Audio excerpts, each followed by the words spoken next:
الحمد لله نحمده ونستعينه ونستغفره ونؤمن به ونتوكل عليه ونعوذ بالله من شرور أنفسنا ومن سيئات أعمالنا من يهده الله فلا مضل له ومن يضلله فلا هادي له ونشهد أن لا إله إلا الله وحده لا شريك له ونشهد أن سيدنا ومولانا محمدا عبده ورسوله صلى الله تعالى عليه وعلى آله وأصحابه وأزواجه وذرياته وبارك وسلم تسليما كثيرا كثيرا أما بعد فقد قال الله عز وجل في كتابه العظيم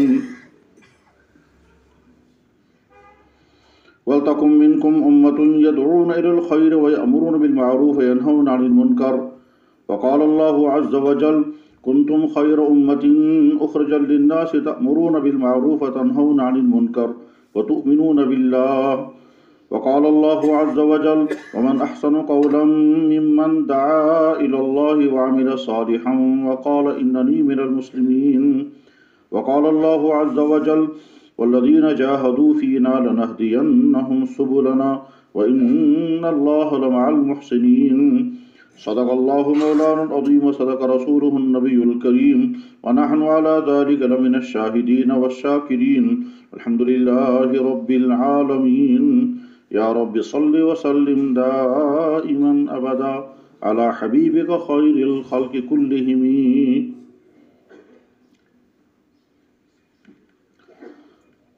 محترم بزرگوں اور دوستو، قرآن مجید میں بھی اور جناب رسول اللہ صلی اللہ علیہ وسلم نے بھی ایک مفہوم بصورت دعا بیان کیا ہے. اللہ جل شانہ فرماتے ہیں ربنا لا تزغ قلوبنا بعد إذ هديتنا، یا اللہ ہدایت ملنے کے بعد ہمارے دل ٹیڑھے نہیں ہونے چاہیے، یعنی گمراہ نہ ہوں. اور جناب رسول اللہ صلی اللہ علیہ وسلم نے دعا کرتے ہوئے کہا اللہم لا تنزع منا صالح ما اعطیتنا، یا اللہ آپ نے جو خیر مجھے عطا فرمائی ہوگی کسی میری کوتاہی کمی کی وجہ سے وہ خیر مجھ سے چھننی نہیں چاہیے. یہ دعا اللہ تعالیٰ شانہ نے کیوں سکھائی کہ تم مجھ سے یہ دعا کرو یا اللہ ہدایت ملنے کے بعد پھر ہمارے دل ٹیڑھے نہ ہو جائیں، یعنی ہم ہدایت سے دور ہو جائیں. یہ دعا کیوں منگوائی؟ اور یہ بات اور آگے اگر دیکھیں گے تو ہر نماز کی ہر رکعت میں کہروایا گیا اہدنا الصراط المستقیم. اب ایک آدمی نماز بھی پڑھ رہا ہے، دین کے ساتھ جڑا ہوا ہے، دین کا کام بھی کر رہا ہے، پھر بھی اسے یہی پڑھنا ہے اہدنا الصراط المستقیم. اور یہ بات اور آگے جب دیکھیں گے تو اللہ تعالیٰ شانہ سیدھے ہی فرماتے ہیں اے ایمان والو ایمان لے آنا، یا ایھا الذین آمنوا آمنوا، اے ایمان والو ایمان لے آنا. تو ایمان والے تو بن چکے ہیں، اب اللہ جل شانہ مزید ایمان لانے کا حکم کیوں دے رہے ہیں؟ اب کون سا نیا الگ سے ایمان لانا ہے؟ اور اسی بات کو اللہ کے نبی علیہ السلام نے یا اللہ ہدایت ملنے کے بعد ایسا نہ ہو کہ ہدایت ملنے کے بعد ایسا نہ ہو کہ وہ ہدایت ہم سے ہاتھ سے نکل جائے. بزرگوں اور دوستو، دعوت و تبلیغ کی یہ محنت، جس محنت کے ذمہ داروں کا مجموعہ ہے اور علاقوں کے منتخب بھائی جمع ہیں،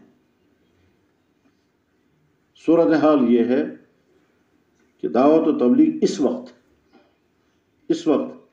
جس چیز کا تقاضا کرتی ہے، اگر یہ پرانے ان کو سمجھیں گے نہیں تو جو نئے جڑنا چاہتے ہیں وہ کیسے سمجھیں گے؟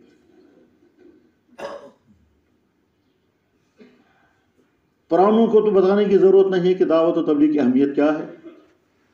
جس کی عمر 20 سال 30 سال 40 سال ہو گئے اس کام کے ساتھ جڑے ہوئے، اور زندگی میں جتنا دین ہے اسی کام کی وجہ سے. اگر ہماری نمازیں ہیں تو اسی کام کی وجہ سے، اگر ہمارے چہروں پر داڑیاں ہیں تو اسی کام کی وجہ سے، اگر امت کا جتنا بھی تھوڑا بڑا غم اگر ہے تو اسی کام کی وجہ سے.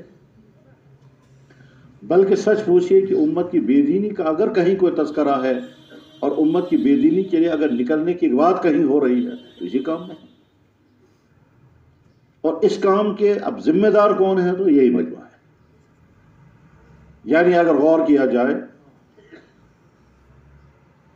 تو 3 ماہ اور 4 ماہ کی یہ وادی کے اور ریاست کے مشورے گویا کام کرنے والوں کی کریم جمع ہے. ساتھیوں کو اپنے علاقے کے ساتھیوں نے منتخب کر کے بھیجا ہوگا.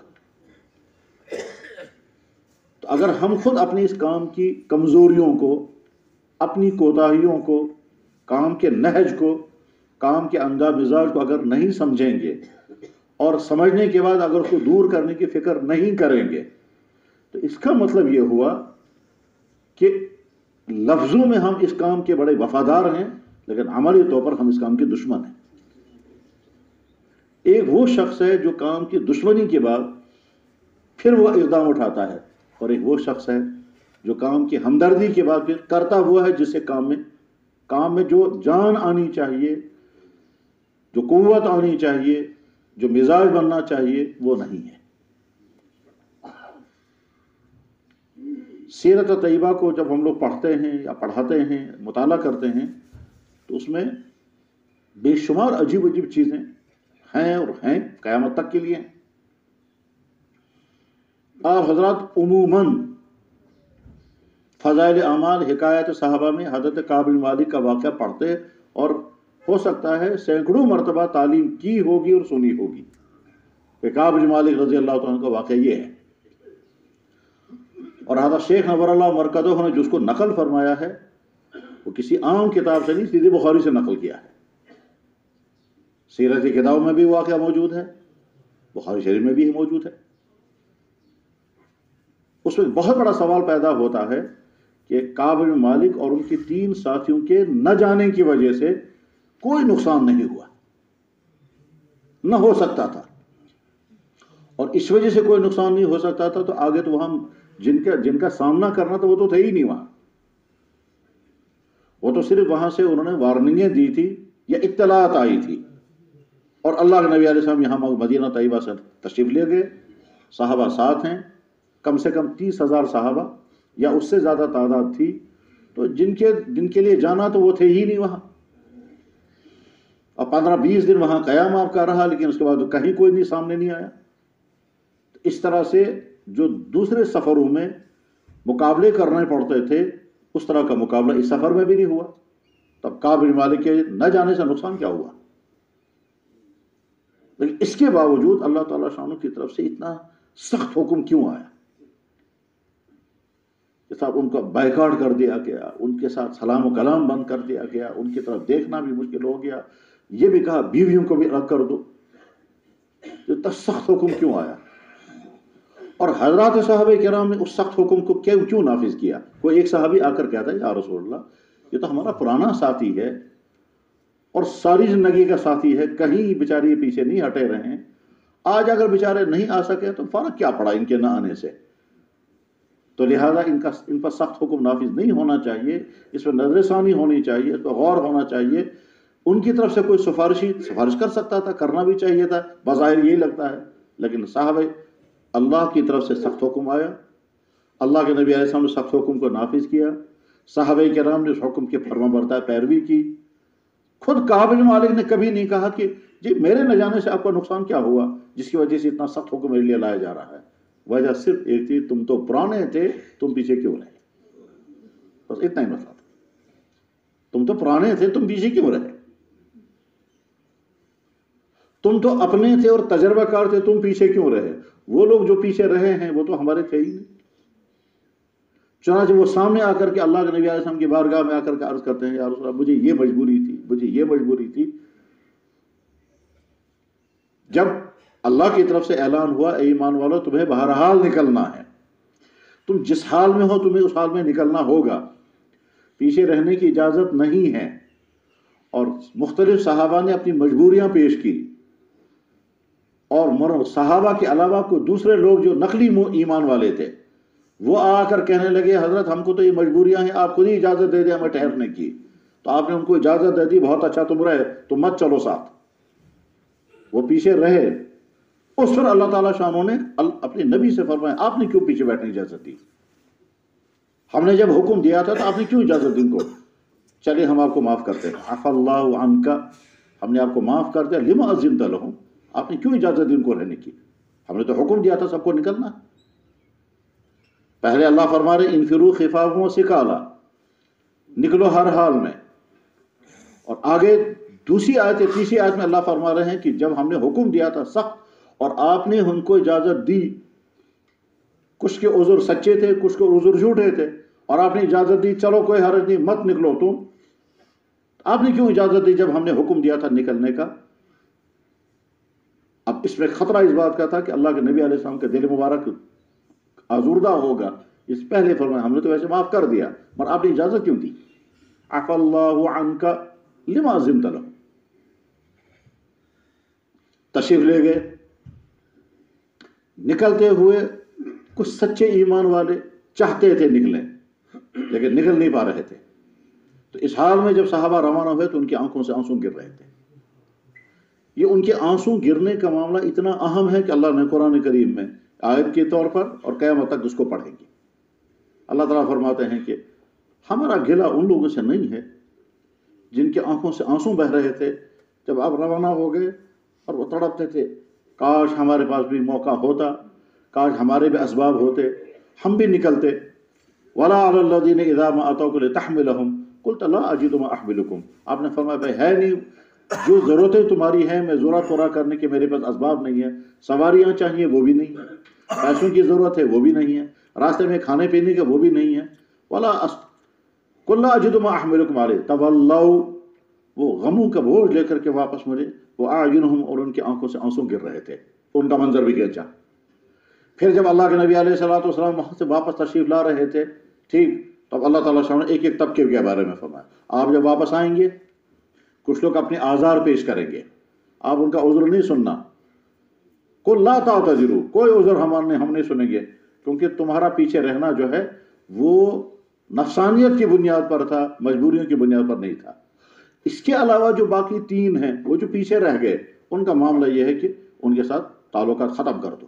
تو میرے بھائیوں، کعب بن مالک رضی اللہ تعالیٰ عنہ کا واقعہ قرآن میں اللہ تعالیٰ شان و بیان فرمایا، اللہ کے نبی علیہ السلام اس کو بیان فرماتے تھے، خود کعب بن مالک اپنا واقعہ بیان کرتے تھے، کثرت سے بیان کرتے تھے، تو اس پر وہی سوال آتا ہے کہ اس پر نقصان تو کوئی نہیں ہوا تھا نا؟ جب نقصان کوئی نہیں ہوا تو اس واقعے کو اتنا بار اس طرح سے تفصیل سے کیوں بیان کیا گیا؟ تو بہت ساری حکمتوں میں سے ایک حکمت یہی ہے کہ تم تو پرانے تھے، تمہارے کندھوں پر تو ذمہ داری تھی، تمہیں تو سب سے پہلے آگے نکلنا چاہیے تھا۔ اور وہ بھی سمجھ رہے تھے، انہوں نے بھی کبھی گلہ نہیں کیا کہ یا رسول اللہ اتنا سخت ایکشن میرے خلاف لیا جا رہا ہے، میں نے تو اتنا بڑا کوئی جرم نہیں کیا، اور اگر ٹھیک ہے وہاں بہت بڑا نقصان ہوا ہوتا اور پھر سوال ہوتا تم نہیں آئے، تمہارے آنے کی وجہ سے اتنا فائدہ ہوتا، وہاں تو ہوا بھی نہیں کچھ، تو پھر اتنا سخت حکم میرے لیے کیوں ہوا؟ تو میرے بھائیوں، خلاصہ اس کا جو بہت حکمتیں ہیں ان حکمتوں میں سے ایک حکمت یہ ہے کہ پرانے کو ہمیشہ سمجھنا چاہیے میں پرانا ہوں، کام سمجھے ہوئے، کام کے فائدوں کو دیکھے ہوئے، اس کام کی وجہ سے علاقوں میں جو صورتحال بنی وہ سب کے سامنے ہیں۔ ہمارے جتنے پرانے ہیں وہ بہت پہلے سوچیں، جب آپ کام کے ساتھ جڑے ہوئے تھے علاقوں کی حالت کیا تھی؟ کتنے تسبیح پڑھنے والے تھے، کتنے سہ روزہ والے تھے؟ آپ کہیں کہ ہمارے علاقے میں تو جانتے بھی نہیں تھے کوئی سہ روزہ کیا ہوتا ہے، ہمارے علاقے میں تو جانتے ہی نہیں، وہ لفظ چلہ بھی نہیں جانتے تھے۔ پھر ہم کام کے ساتھ جڑے، اس کام کے ساتھ جڑنے کے بعد پھر جڑے رہے، چلتے رہے، یہاں تک کہ صورتحال یہاں تک پہنچی، اب لوگ سحر روزہ بھی جانتے ہیں، بولتے بھی ہیں وغیرہ۔ تو گویا اس وقت سے لے کر اب تک اس کام کی وجہ سے خدا ہماری ذاتوں میں اور اس کام کی وجہ سے علاقوں میں جو ہدایت پھیلی ہے، اور یہ صرف علاقوں کا ہی معاملہ نہیں، پورے عالم کا منظر یہی ہے، پوری دنیا کا منظر یہی ہے کہ اس کام کے نتیجے میں اللہ نے کتنوں کو ہدایت عطا فرمائی، اور علاقوں میں یہی پرانے سبب بنے ہیں۔ اب اگر یہ پرانے نہ اس نہج کو باقی رکھنے کی فکر کریں گے اور نہ قربانیوں پر کھڑے ہوں گے، بلکہ اگر پرانوں کا حال یہ ہو کہ ہم صرف مشورے کرائیں گے اور آرڈر نافذ کریں گے، قربانیاں کوئی نہیں، اس وقت سارے تبلیغ والے اپنے کام کو جائزہ لیں کہ ہمارا بولنا کتنا ہے اور کرنا کتنا ہے۔ ہماری قربانیاں کتنے اور فیصلے کتنے ہیں کہ فیصلے زیادہ ہیں قربانیاں کم ہیں. اس سے زیادہ دردناک منظر کیا ہوگا کہ جماعت نکلنے کو تیار ہے، سنبھالنے والا ہے ہی نہیں. یہاں تک کہ شام کو جماعت تیار ہو گئے، صبح کو چونکہ سنبھالنا والا کوئی نہیں، جماعت بکھر گئی. ملاقات کرنے کے لیے آدمی کھڑا ہے، ساتھی کون ہے؟ سارے ذمہ دار بیٹھے ہوئے ہیں، ایک دوسرے کو دیکھیں گے. یعنی عجیب صورت ہے. مشورے کے لیے بیٹھیں گے اور ذہنوں میں یہ ہے دوسروں پر نافذ کرنا ہے، خود نہیں نا. اس صورتحال میں پہلے یہ سمجھنا ہے کہ اس کام کا مقصد کیا ہے اور وہ مقصد پورا ہو رہا ہے. تو میرے بھائی پہلی بات سمجھنے کی جو ہے، کام کا مقصد ہے دین ذات میں اور امت میں. تو سب سے پہلے ہم اپنی ذاتوں کو دیکھیں، ہماری کیفیت وہ ہے یا نہیں. ایمان کے نتیجے میں جو کیفیت بنا کرتی تھی وہ کیفیت ہماری بچی ہے یا وہ ختم ہو گئی؟ ایمان کے نتیجے میں جو تعلق مع اللہ ہوتا تھا وہ ہے یا ختم ہو گیا؟ اس دعوت کے نتیجے میں لگنے والا جو رات کو اللہ کے ساتھ انابت کرتا تھا اس کی حالت کیا ہو گئی؟ اس کام کے جڑنے کے بعد پھر وہ شخص جس نے ابھی پورا چلا بھی نہیں دیا ہوتا تھا، وہ رات کو امت کے بے دینی پر جو روتا تھا، وہ کیفیت باقی ہے کہ جی نیو میں تو ہے، پرانوں سے تو ختم ہو گئی.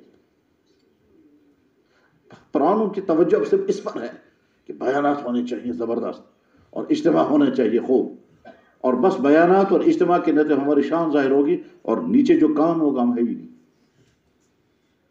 تو میرا پہلا مقصد یہ سمجھنا ہے کہ اس کام کا مقصد زندگی میں دین آئے، اور زندگی میں دین آنے کی علامت فرائض کی خوب پابندی ہو، سنتوں کی خوب پابندی ہو، تسبیحات کی پابندی ہو، اپنے اعمال صحیح ہوں، قرآن کریم کی تلاوت ہو، دعاؤں کا اہتمام ہو، اور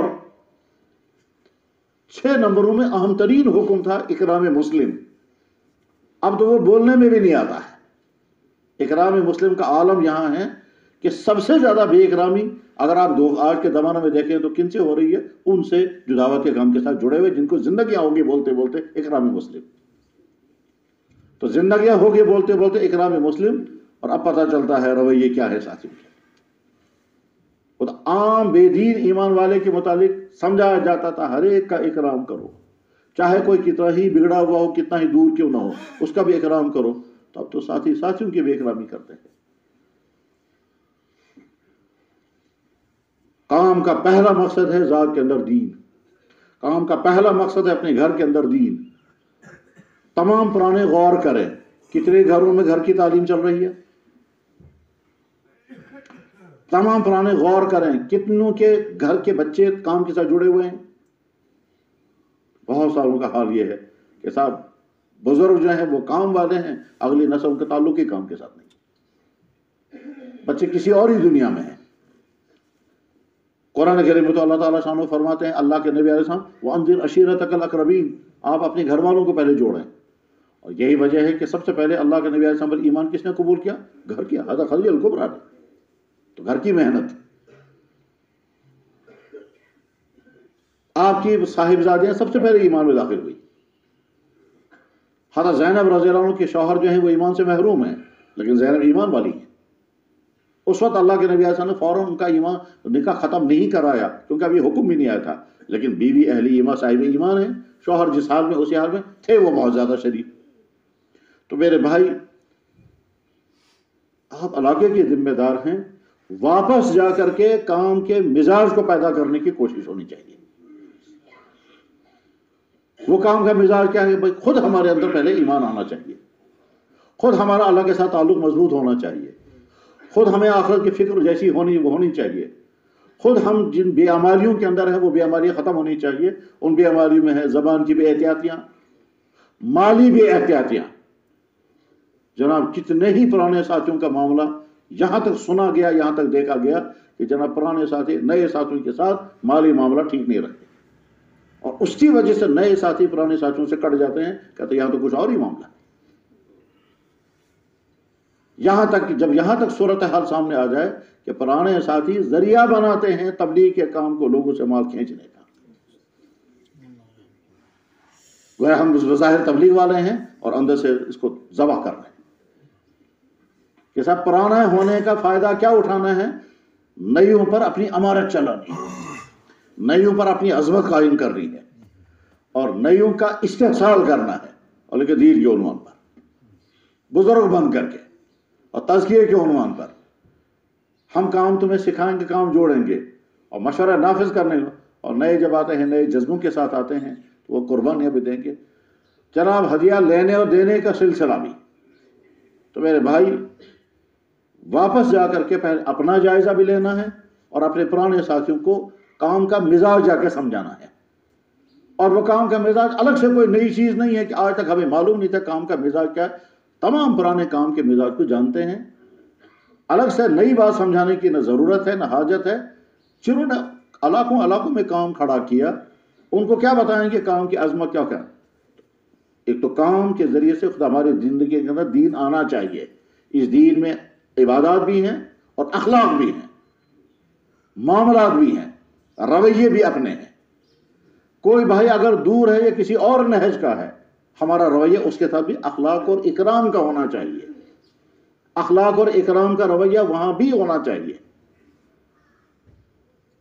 بلکہ وہ بات، وہ چیز جس کے سوچنے کا کوئی فائدہ نہیں، وہ چیز جس کے بولنے کا کوئی فائدہ نہیں، وہ چیز جس کے سننے کو کوئی فائدہ نہیں ہے، اس سے اپنے آپ کو دور کرنا چاہیے اور ساری توجہ کام پر رہنی چاہیے۔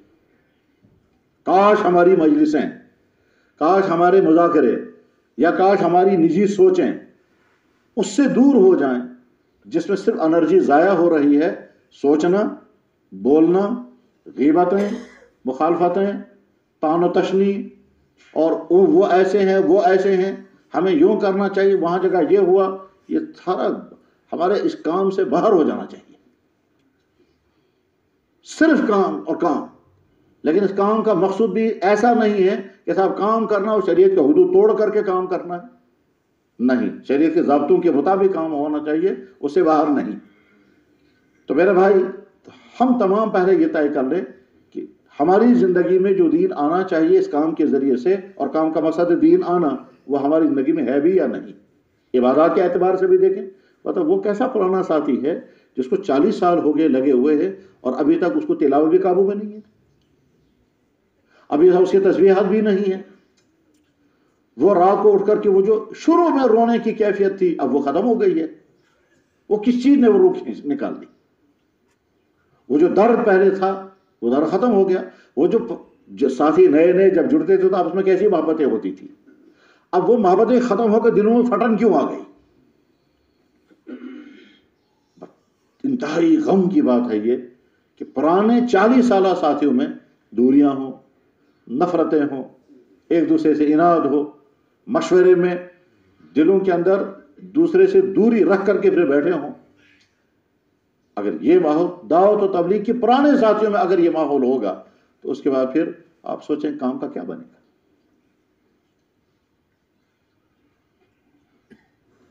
میرے بھائی اگر نمک کی کان سے نمک نہ نکلے، اگر آگ پکانا چھوڑ دے، اگر پانی سے پیاس نہ بجھے تو اس ضرورت کو پورا کرنے کا اور کیا طریقہ ہے؟ پیاس اور کس چیز سے بجھے گی؟ کھانا اور کس چیز سے پکے گا جب آگ پکانا چھوڑ دے؟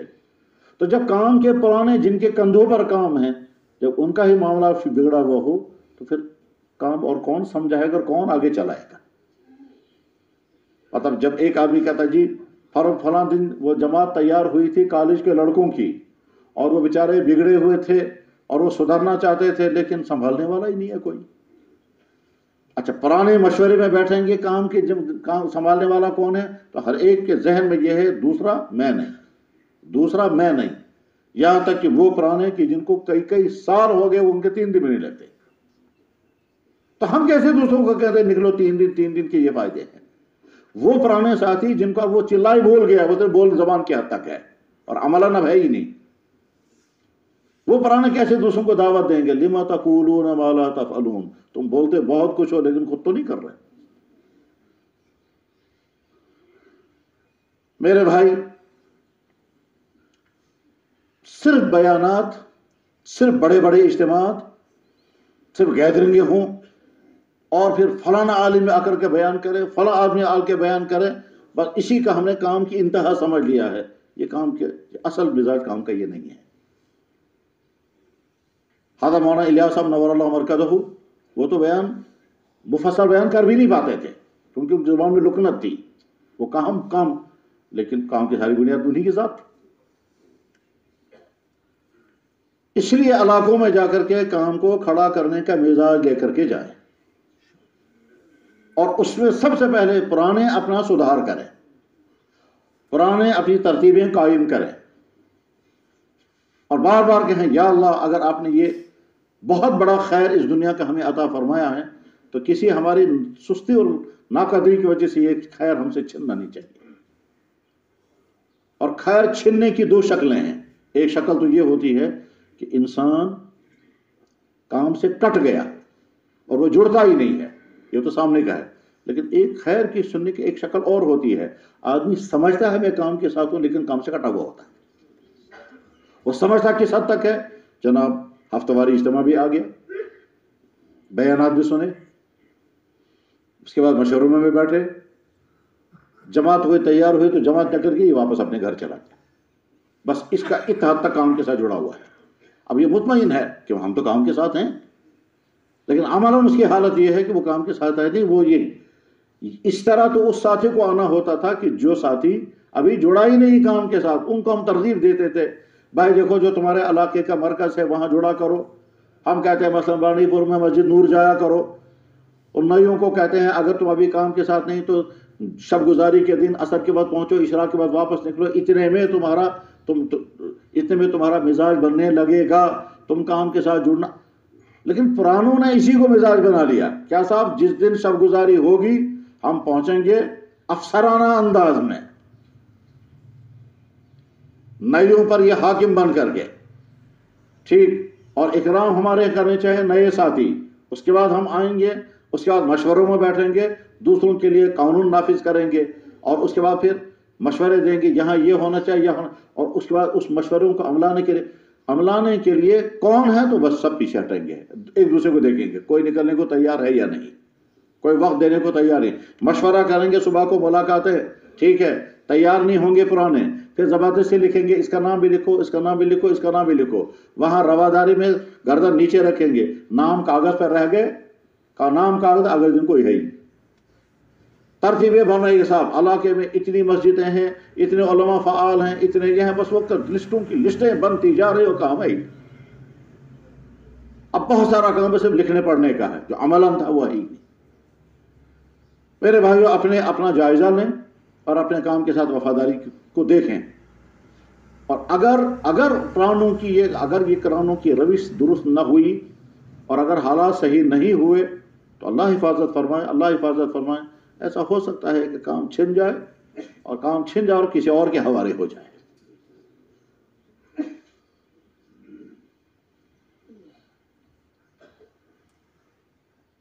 علمی دنیا میں جب ہم لوگ غور کرتے ہیں تو اللہ نے دین دیا تھا عربوں کو، عرب لوگوں کو، اس کے بعد عربوں کے بعد پھر صحابہ کے بعد تابعین کا زمانہ آیا، پھر تابعین کے بعد تبع تابعین کا زمانہ آیا۔ تبع تابعین کے زمانے میں وہ بڑے بڑے کام شروع ہوئے جن بڑے کاموں کی اس وقت بہت زیادہ ضرورت تھی۔ ان بڑے کاموں میں تھے حدیثیں جمع کرنا، ان بڑے کاموں میں تھے اسلام کو قانونی شکل دینا، ان بڑے کاموں میں تھا اگلے ملکوں تک دین پہنچانا، ٹھیک۔ تو حدیثوں کے جمع کرنے کا کام اللہ نے عربوں سے نہیں لیا، باہر کے لوگوں سے لیا۔ امام بخاری عرب کے نہیں تھے، امام مسلم عرب کے نہیں، امام ابو داؤد عرب کے نہیں، امام نسائی عرب کے نہیں، سب عجم کے۔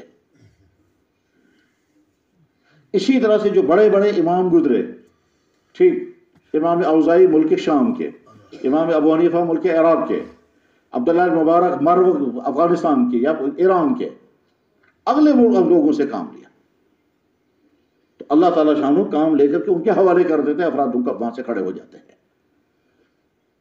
بڑے بڑے علماء نے لکھا ہے کہ اللہ کا نظام عجیب ہے کہ حدیثیں تو عربوں کے ہاتھ میں تھی لیکن بعد میں ان کو اجمیوں سے حدیثیں لینی پڑی اور اجمیوں کے سامنے ان کو اپنے گھٹنے ٹیکنے پڑے۔ میرے بھائیو، ہم بار بار کہیں یا اللہ آپ نے جو خیر ہمیں عطا فرمایا ہے، ہماری کسی غلطی کی وجہ سے ایسا نہ ہم کو دھوکہ لگ جائے کہ ہم کام کے ساتھ ہیں مگر ہیں نہیں. ہم کام کے ساتھ اسی حد تک ہیں، کس حد تک؟ وقتی طور پر شب گزاری میں شریک ہیں، مشوروں میں شریک ہیں، اور مشوروں میں بھی جیسا اخلاص، جیسی تڑپ، جیسے دوسرے کی رائے پر غور کرنے کا مزاج اور اپنی بات نہ منوانے کا مزاج تھا، وہ ختم. اب کیفیت اس کی ہے کہ اس کی بات نہ چلنے پائے، اس کی بات نہ چلنے پائے. اس کیفیت کے ساتھ جب مشوروں میں بیٹھیں گے تو اس میں نورانیت نہیں ہوگی، اس میں خیر نہیں ہوگا. اور اسی وجہ سے پہلے زمانے میں جب مشورے ہوتے تھے اس مشورے کی حالت کچھ اور ہوتی تھی، اور اب جو اس وقت مشورے ہوتے ہیں ان کی حالت کچھ اور ہے. اور یہ سارے پرانے محسوس کرتے ہوں گے. یہ سمجھانے کی ضرورت نہیں ہے، بتانے کی ضرورت نہیں. یہ کھڑکیاں کھول دیجیے، بند کھڑکیاں کھول دو. میرے بھائیوں، ایک تو ہم یہ طے کر لیں کہ دعوت و تبلیغ کے اس کام کا مقصد زندگی میں دین آنا. کبھی ایسا ہوتا ہے کہ دعوت ہی اصل کام ہے اور دین کو ضمن میں کر دیا، وہ بھی گمراہی ہے. اسی گمراہی کو ٹریس کیا گیا کہ صاحب دعوت ہے، اس کا مقصد یہ ہے. اب جب مقصد کو ذریعہ بنا دیا جائے، مطلب جب یہ کہا جائے گا نماز مسجد کا ایک ضمنی عمل ہے، اصل چیز کام ہے، تو اس کا طرف نہج بدل گیا. ٹھیک ہے، اللہ نے اگر اس سے ہم کو بچایا، لیکن اللہ نے اسے بچایا، اس بچانے کے معنی یہ بھی نہیں ہے نا کہ اب ہم کام کے ساتھ کھڑے ہی نہیں رہیں گے. اس انتہا پر بھی نہیں جانا اور اس انتہا پر بھی نہیں پہنچنا ہے. ایک انتہا یہ ہے کہ کام سے ہٹتے جا رہے ہیں، ایک انتہا یہ ہے کہ کام کمزور ہوتا جا رہا پرانوں کے ذریعے سے. یاد رکھنا چاہیے دین کو نقصان جب ہوتا ہے تو پرانوں کے ذریعے سے ہوتا ہے، پرانوں کے ذریعے سے ہوتا ہے. جب ہمارے یہاں سوال آتا ہے حدیثوں کا نقصان سب زیادہ کس نے کیا، تو جواب آتا ہے ان محدثین نے جنہوں نے جھوٹی حدیثیں گڑھی تھی. تو ماہرین تھے، وہ حدیثوں کے ماہر تھے، اور حدیثوں کا ماہر تھے اور وہ جھوٹی حدیثیں گڑھتے تھے، تو انہوں نے حدیث کو نقصان پہنچایا. لیکن بعد میں اللہ نے چونکہ صحیح محدثین کھڑے ہو گئے، انہوں نے اس بگاڑ کو دور کر دیا. اور ہم کہتے ہیں یہ نقلی حدیثیں ہیں اور یہ اصلی حدیثیں ہیں، یہ نقلی کھوٹا سونا ہے، یہ اصلی سونا ہے. تو امت کے اندر سے افراد تھے جنہوں نے اس فتنے کو ختم کر دیا. ورنہ صورتحال یہ ہوتی کہ آج اللہ کے نبی علیہ السلام کی حدیثوں میں سے جو اصل حدیثیں تو وہ شاید دنیا میں ختم ہو جاتی اور نقل حدیثیں دنیا میں آ چکی ہوتی، اور وہ انہی محدثین کے ذریعے تھے جو محدثین کے شامل تھے. کام کو جب بھی نقصان ہوتا ہے تو کام والوں کے ذریعے سے ہوتا ہے اور پرانوں کے ذریعے سے. نیا تو بیچارہ مقتدی ہے، وہ تو جیسے آپ اس کو بتائیں گے ویسے وہ کرے گا. جو ترتیب اسے بتائیں گے وہ تو نہیں جانتا ہے کام کی ترتیب کیا ہے. وہ پرانے جو مشوروں میں آئے اور مشورے میں آ کر کے انہوں نے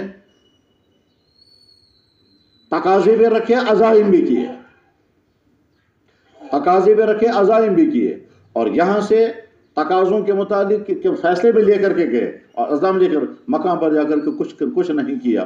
تو یہ کام کے ساتھ کس درجے کے وفادار ہے ہر آدمی خود ہی طے کر لے. اگر مزاجوں میں یہ آ جائے کیا، بس بیانات ایسے ہونے چاہیے جس سے ان کی مخالفت ہو اور ان کے تو دلوں میں تسکین ہوگی، بس سکون آ گیا، اصل بیان ہو گیا. یہ تو کام نہیں ہے. یہ تو سوچنے کی بات ہے. کام تو یہ نہیں ہے. کام تو وہ ہے کہ امت دین کے ساتھ جڑے. امت کی بے دینی کی صورتحال سامنے کہتے ہیں امت کی بے دینی کا سب سے زیادہ مشاہدہ کون کرتا ہے؟ یہ گشت کرنے والے، تبلیغ والے کرتے ہیں. امت کی بے دینی کا مشاہدہ سب سے زیادہ کون کرتا ہے؟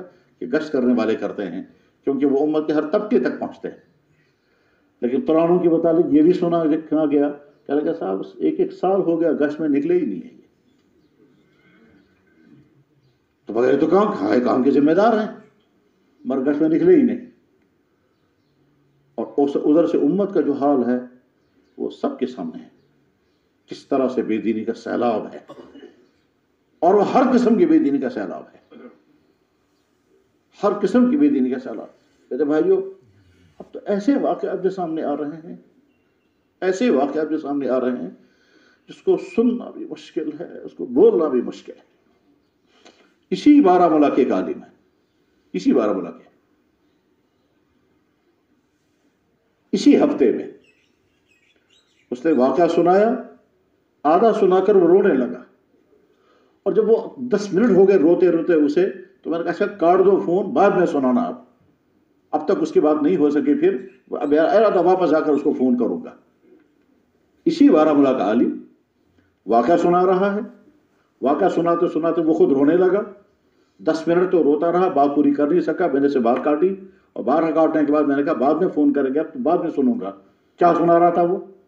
کہنے لگا جی میرے پاس ماں باپ آئے ہیں، وہ بھی بیٹھے ہوئے ہیں، ان کا بیٹا، اللہ اکبر، ان کا بیٹا مسجد سے قرآن شریف لا کر کمرے میں لے جاتا ہے، پھر اس پر قرآن پیشاب کرتا ہے، اور وہ پیشاب بعد میں چاٹتا ہے۔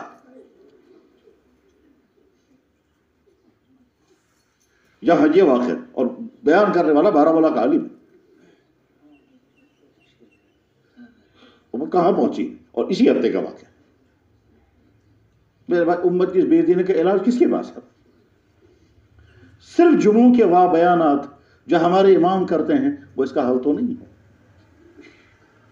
سیرت کے جلسے ہوتے ہیں، بلا شبہ ہوتے ہیں، اور اس میں علماء سیرت کے وہ پہلو بیان کرتے ہیں جو اس سے پہلے بیان نہیں ہوئے ہوتے تیاریوں کے ساتھ، لیکن امت کی وہ بے دین افواہ ہوتا ہی نہیں وہاں، وہ تو اپنے گھروں میں ہے، وہ تو اپنے موبائلوں کی دنیا میں ہے، وہ تو اپنے سکولوں اور کوچنگ سینٹروں میں ہیں، وہ تو رات کے اندھیریوں میں ہے اور نہ جانے کن کن کاموں میں ہیں۔ تو وہاں اب تو مطلب میرے بھائی کی حالت یہاں تک آ گئی کہ ایک شخص یہ کہتا ہے کہ دنیا میں امن ہی امن تھا، خیر ہی خیر تھا، وہ تو ساری پریشانی آپ کے نبی نے پیدا کی ہے، اور یہ خود مسلمان گھر کا آدمی ہے، وہ کہتا ہے آپ کے نبی نے پیدا کی ہے۔ جب امت کا عالم یہ یہاں تک پہنچ گیا جو پہلے سوچ بھی نہیں سکتے تھے کبھی، یعنی امت کا حال یہ تھا، کمزور سے کمزور ایمان والا بھی غلطی ہو جاتی تھی، اللہ کے ذات عالی کے متعلق توہین ہو جاتی، لیکن نبی کے ذات کے متعلق کبھی نہیں ہوتا تھا۔ یہ عجیب معاملہ ہے دنیا میں کہ ایمان والے اپنے اللہ کے نبی کی ذات کے بارے میں ہمیشہ حساس ہیں، اور حساس اس وجہ سے اس کے پیچھے بھی اللہ کی حکمت ہے، وہ یہ ہے کہ اللہ جل شانہ ذرا سے بھی ناراضگی اللہ کے نبی کی برداشت نہیں کرتے ہیں، اللہ گوارا نہیں کرتے ہیں کہ میری نبی کو ذرا سے بھی تکلیف ہو۔ اسی وجہ سے قرآن کریم میں بعض ان چیزوں کے متعلق آیتیں نازل ہوئی ہیں جو دیکھنے میں بہت چھوٹی ہوتی ہیں، لیکن آیتیں اللہ تعالیٰ سامنے بھیجی۔ مثلا اللہ کے نبی علیہ السلام نے ایک نکاح کیا، وہ نکاح اس حال میں ہوا کہ اللہ کا حکم آ گیا اوپر سے کہ آپ کو یہ نکاح کرنا ہے، بلکہ فرمایا ہم نے تو آپ کا نکاح کر دیا، آپ کو انتظار کرنے کی ضرورت نہیں کہ نئے سرے سے دنیا میں نکاح کریں۔ اس لیے حضرت زینب کہا کرتی تھی دیگر ازواج مطہرات کو کہ تمہارا نکاح تو زمین پر ہوا، میرا نکاح تو آسمان پر ہوا ہے، کیونکہ اللہ نے فرمایا کہ زوجنا، ہم نے آپ کا نکاح کر دیا۔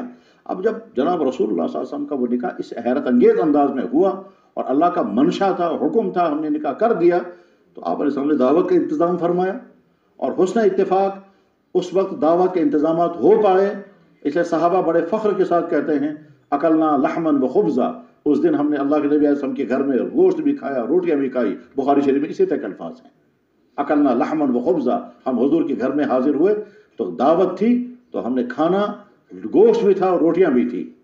اب وہ جو کھانا کھا کے صحابہ رخصت ہو گئے تو 3 صحابی آخر میں بیٹھے رہے کافی دیر تک، انہوں نے سوچا بہت ہی مقدس جگہ میں آنا ہوا ہے، کیا پتا آگے کبھی ہم اندر آ سکیں گے یا نہیں، اور ظاہر عام حالات میں نہیں آ سکتے اندر، وہ تو ازواج مطہرات کے چھوٹے چھوٹے حجرے تھے، تو عام مسلمان کیسے اس میں اندر آئیں گے؟ وہ تو صحابہ کرام کی آمد ہوتی تھی مسجد نبوی میں، جو ازواج مطہرات کے مقدس حجرے تھے وہاں تو نہیں ہو سکتا تھا، وہاں تو آئے گا کوئی محرم آئے گا۔ حضرت عائشہ کے حجرے میں آئیں گے تو حضرت صدیق اکبر آئیں گے، حضرت حفصہ کے حجرے میں آئیں گے تو فاروق اعظم آئیں گے۔ غرض یہ کہ صحابہ اگر آئیں گے تو محرم کی وہ عام صحابہ تو نہیں آ سکتے تھے اندر، ادھر سے حجرے بھی جو چھوٹے چھوٹے، تو اب وہ تینوں صحابی بیٹھے رہے۔ اللہ کے نبی علیہ السلام چاہتے تھے کہ اڑ جائیں، مگر وہ اٹھے نہیں، آپ نے حکم دینا پسند نہیں فرمایا کہ میں ان کو کہوں گا اڑ جاؤ قبرہ خالی کرو، مجھے اپنا کوئی کام ہے یا آرام کروں گا یا دوسرا کوئی تقاضا ہوگا۔ آپ علیہ السلام نے حکم بھی نہیں دیا، آپ نے سوچا میں خود ہی اٹھوں گا، اس سے ان کو سمجھ میں آئے گا کہ یہ بھی اڑ جائیں گے، تو حضور خود اڑ گئے، ان کو سمجھ میں نہیں آئے، وہ بیٹھے رہے اور حضور تشریف لے گئے۔ حضرت عائشہ صدیقہ رضی اللہ عنہ سے ملاقات کی، حضرت حفصہ سے ملاقات کی۔ حضرت عائشہ نے پوچھا یا رسول اللہ مہمان اتنے تھے، آپ نے پورے مدینے والوں کی دعوت کی تھی، کھانا کا انتظام ٹھیک ہو گیا؟ دوسری چند باتیں پوچھی، آپ نے فرمایا سب ٹھیک ہو گیا۔ اس کے بعد پھر واپس تشریف لائے تو دیکھا وہ ابھی وہیں بیٹھے ہوئے۔ اب اگر اللہ کے نبی نے فرمایا ہوتا اٹھو نکل جاؤ کمرہ خالی کرو، پھر نہ اٹھتے تو کہہ سکتے تھے کہ صاحب نہیں بیٹھنا چاہیے تھا، اٹھ جانا چاہیے تھا، لیکن آپ نے فرمایا نہیں۔ ان کے ذہن میں اگر آیا ہوتا ہے تو ہمیں اٹھ جانا چاہیے، پھر نہ اٹھتے تب بھی گلا تھا، لیکن نہ اللہ کے نبی نے فرمایا اور نہ ان کے ذہن میں آیا، لہٰذا وہ بیٹھے رہے۔ حضور پھر واپس آئے، پھر واپس تشریف لے گئے تو ابھی باہر ہی تھے۔ تو کچھ روایتوں میں آتا ہے کہ تیسری مرتبہ آئے، اور کچھ روایتوں میں آتا ہے کہ حضرت انس نے جا کر کے کہا یا رسول اللہ وہ جو 3 صحابی اندر بیٹھے ہوئے تھے وہ نکل گئے۔ یہ 2 مرتبہ یا 3 مرتبہ حضور کو آ کے دیکھنا پڑا اور انتظار کرنا پڑا۔ اس کے بعد حضرت آپ جب اپنے حجرے مبارک میں تشریف لائے، حضرت انس بھی آنا چاہتے تھے اندر، تو آپ نے پردہ ڈال دیا۔ اس کے معنی ہے کہ انس اب اندر کوئی نہیں آئے گا، یا تو آرام کا تقاضا ہوگا یا کوئی اور تقاضا ہوگا۔ بہرحال پردہ نیچے گرایا اور اس وقت آیت نازل ہو گئی۔ اس آیت میں اللہ تعالیٰ شانو اسی چیز کو آج کے زبان میں کہیں گے ایڈریس کر رہے ہیں، فرما رہے ہیں اے ایمان والو لا تدخلوا بیوت النبی، نبی کے گھر میں اب نہیں آنا، الا ان یؤذن لکم، مگر تب جب اجازت ملے۔ پھر آگے فرمایا جب اندر داخل ہو جاؤ تو وہاں اندر جا کر کے جو ہی فائدہ طعمتم فانتشروا، جو ہی کھانے سے فارغ ہو جاؤ فوراً باہر نکل جاؤ۔ سوچنے کی بات ہے، معاملہ بہت چھوٹا سا ہے، لیکن اللہ نے قرآن کریم اس کو بیان فرمایا فائدہ طعمتم فانتشروا، فوراً نکل جاؤ۔ ولا مستأنسین لحدیث، بیٹھ کر باتیں مت کرنا، دربار مت چلانا، مجلس آرائی مت کرنا۔ پھر آگے فرمایا ان ذالکم کان یؤذی النبی، اس سے تو نبی کو ایذا ہو، اذیت ہو گئی۔ اور اس کے بعد آگے تو بہت سخت جملہ ارشاد فرمایا کہ جو لوگ میرے نبی کو اذیت پہنچائیں گے ان کے لیے دنیا اور آخرت میں لعنت ہے۔ اللہ اپنے نبی کے متعلق برداشت نہیں کرتے، لیکن میرے بھائی ایمانی سطح گرتے گرتے وہاں تک پہنچ گئی کہ آج تعلیمی ادارے میں کھڑے ہو کر کے ہمارا پڑھانے والا ٹیچر، چاہے وہ لیکچرار ہے چاہے وہ پروفیسر ہے، وہ کھڑے ہو کر کے کہتا ہے محمد بیکورڈ زمانے کے تھے، ہم فارورڈ دور کے ہیں، ہمیں کیا کریں گے ان کی بات۔ پھر لیکن اب کیا کریں گے بھائی، سوسائٹی میں رہنا ہے، کھل کر کے اپنی بات نہیں کہہ سکتے ہیں۔ ہم آزاد رائے کے ساتھ اپنی بات کہتے ہیں، لیکن یہاں تو گھٹن ہے، ہم ظاہر نہیں کر سکتے ہیں۔ لیکن یہ جو کہہ رہا ہے یہ ایمان والے کے گھر کا انسان ہے، اور جن کو کہہ رہا ہے وہ ایمان والوں کے بچے ہیں۔ ماحول یہ بن رہا ہے، اس ماحول میں کام کرنے والا یہی تبلیغ والا تھا، اس الہات کا جواب اسی تبلیغ والے کی محنت تھی، اس بے دینی کے سالاب کی یہی تبلیغ والا محنت کرنے والا تھا۔ اور یہ تبلیغ والا جو نیا ہے وہ پیچھے چلے گا پرانوں کے، اور پرانے اپنے آپ کو میٹر لگا کے دیکھیں آپ کہاں ہیں۔ میرے بیانات تو بہت ہو چکے، دعوت و تبلیغ کی حقیقت، اس کے فائدے قرآن سے، حدیثوں سے، سیرت سے، واقعات سے اتنے بیان ہو چکے ہیں کہ اب اس سے زیادہ اور کیا بیان کیا جا سکے۔ بیان کا مسئلہ نہیں، کام کا مسئلہ ہے۔ کاش ساتھیوں کا مزاج یہ بنے کہ ہمیں بیانوں سے زیادہ کام کروانا ہے۔ تقاضے آئیں گے، صرف مولانا صاحب فلانے وہاں ہیں، مولانا ارشد صاحب کا مطالبہ فلاں جگہ، فلاں پیر صاحب کا مطالبہ فلاں جگہ، چاہے فلاں بیان کرنے والے بہت اچھے ہیں، وہ بیان کرنے والا آنا چاہیے، وہاں بھی آنا چاہیے، وہاں بھی آنا چاہیے، وہاں بھی آنا چاہیے، اور وہاں کے لوگ کام کے لیے کھڑے ہونے کو تیار نہیں، صرف آئے بیان کرے اور جائیں۔ تو اگر یہی ہے تو میرے بھائی یہ تو کام نہیں ہے، یہ تو سوچنے کی بات ہے۔ ہمیں خوشی اچھے بیانات سن کر کے اتنے پر ہونی چاہیے، یا ہمیں خوشی ہونی چاہیے جب ایک ایک ضلع سے پورا مہینہ گزرتا ہے اور سہ روزہ جماعت نہیں نکلی، اور وہ مطالبہ کرتے ہیں فلانے مولانا صاحب آئیں بیان کریں، اور علماء کا بیان بھی اس لیے نہیں کہ صاحب ہمیں دین جو جس طرح سے دعوت سمجھائیں گے پھر ہم قربانی پر کھڑے ہوں گے، نہیں، بس اپنی نفسانی تسکین، علماء ہمارے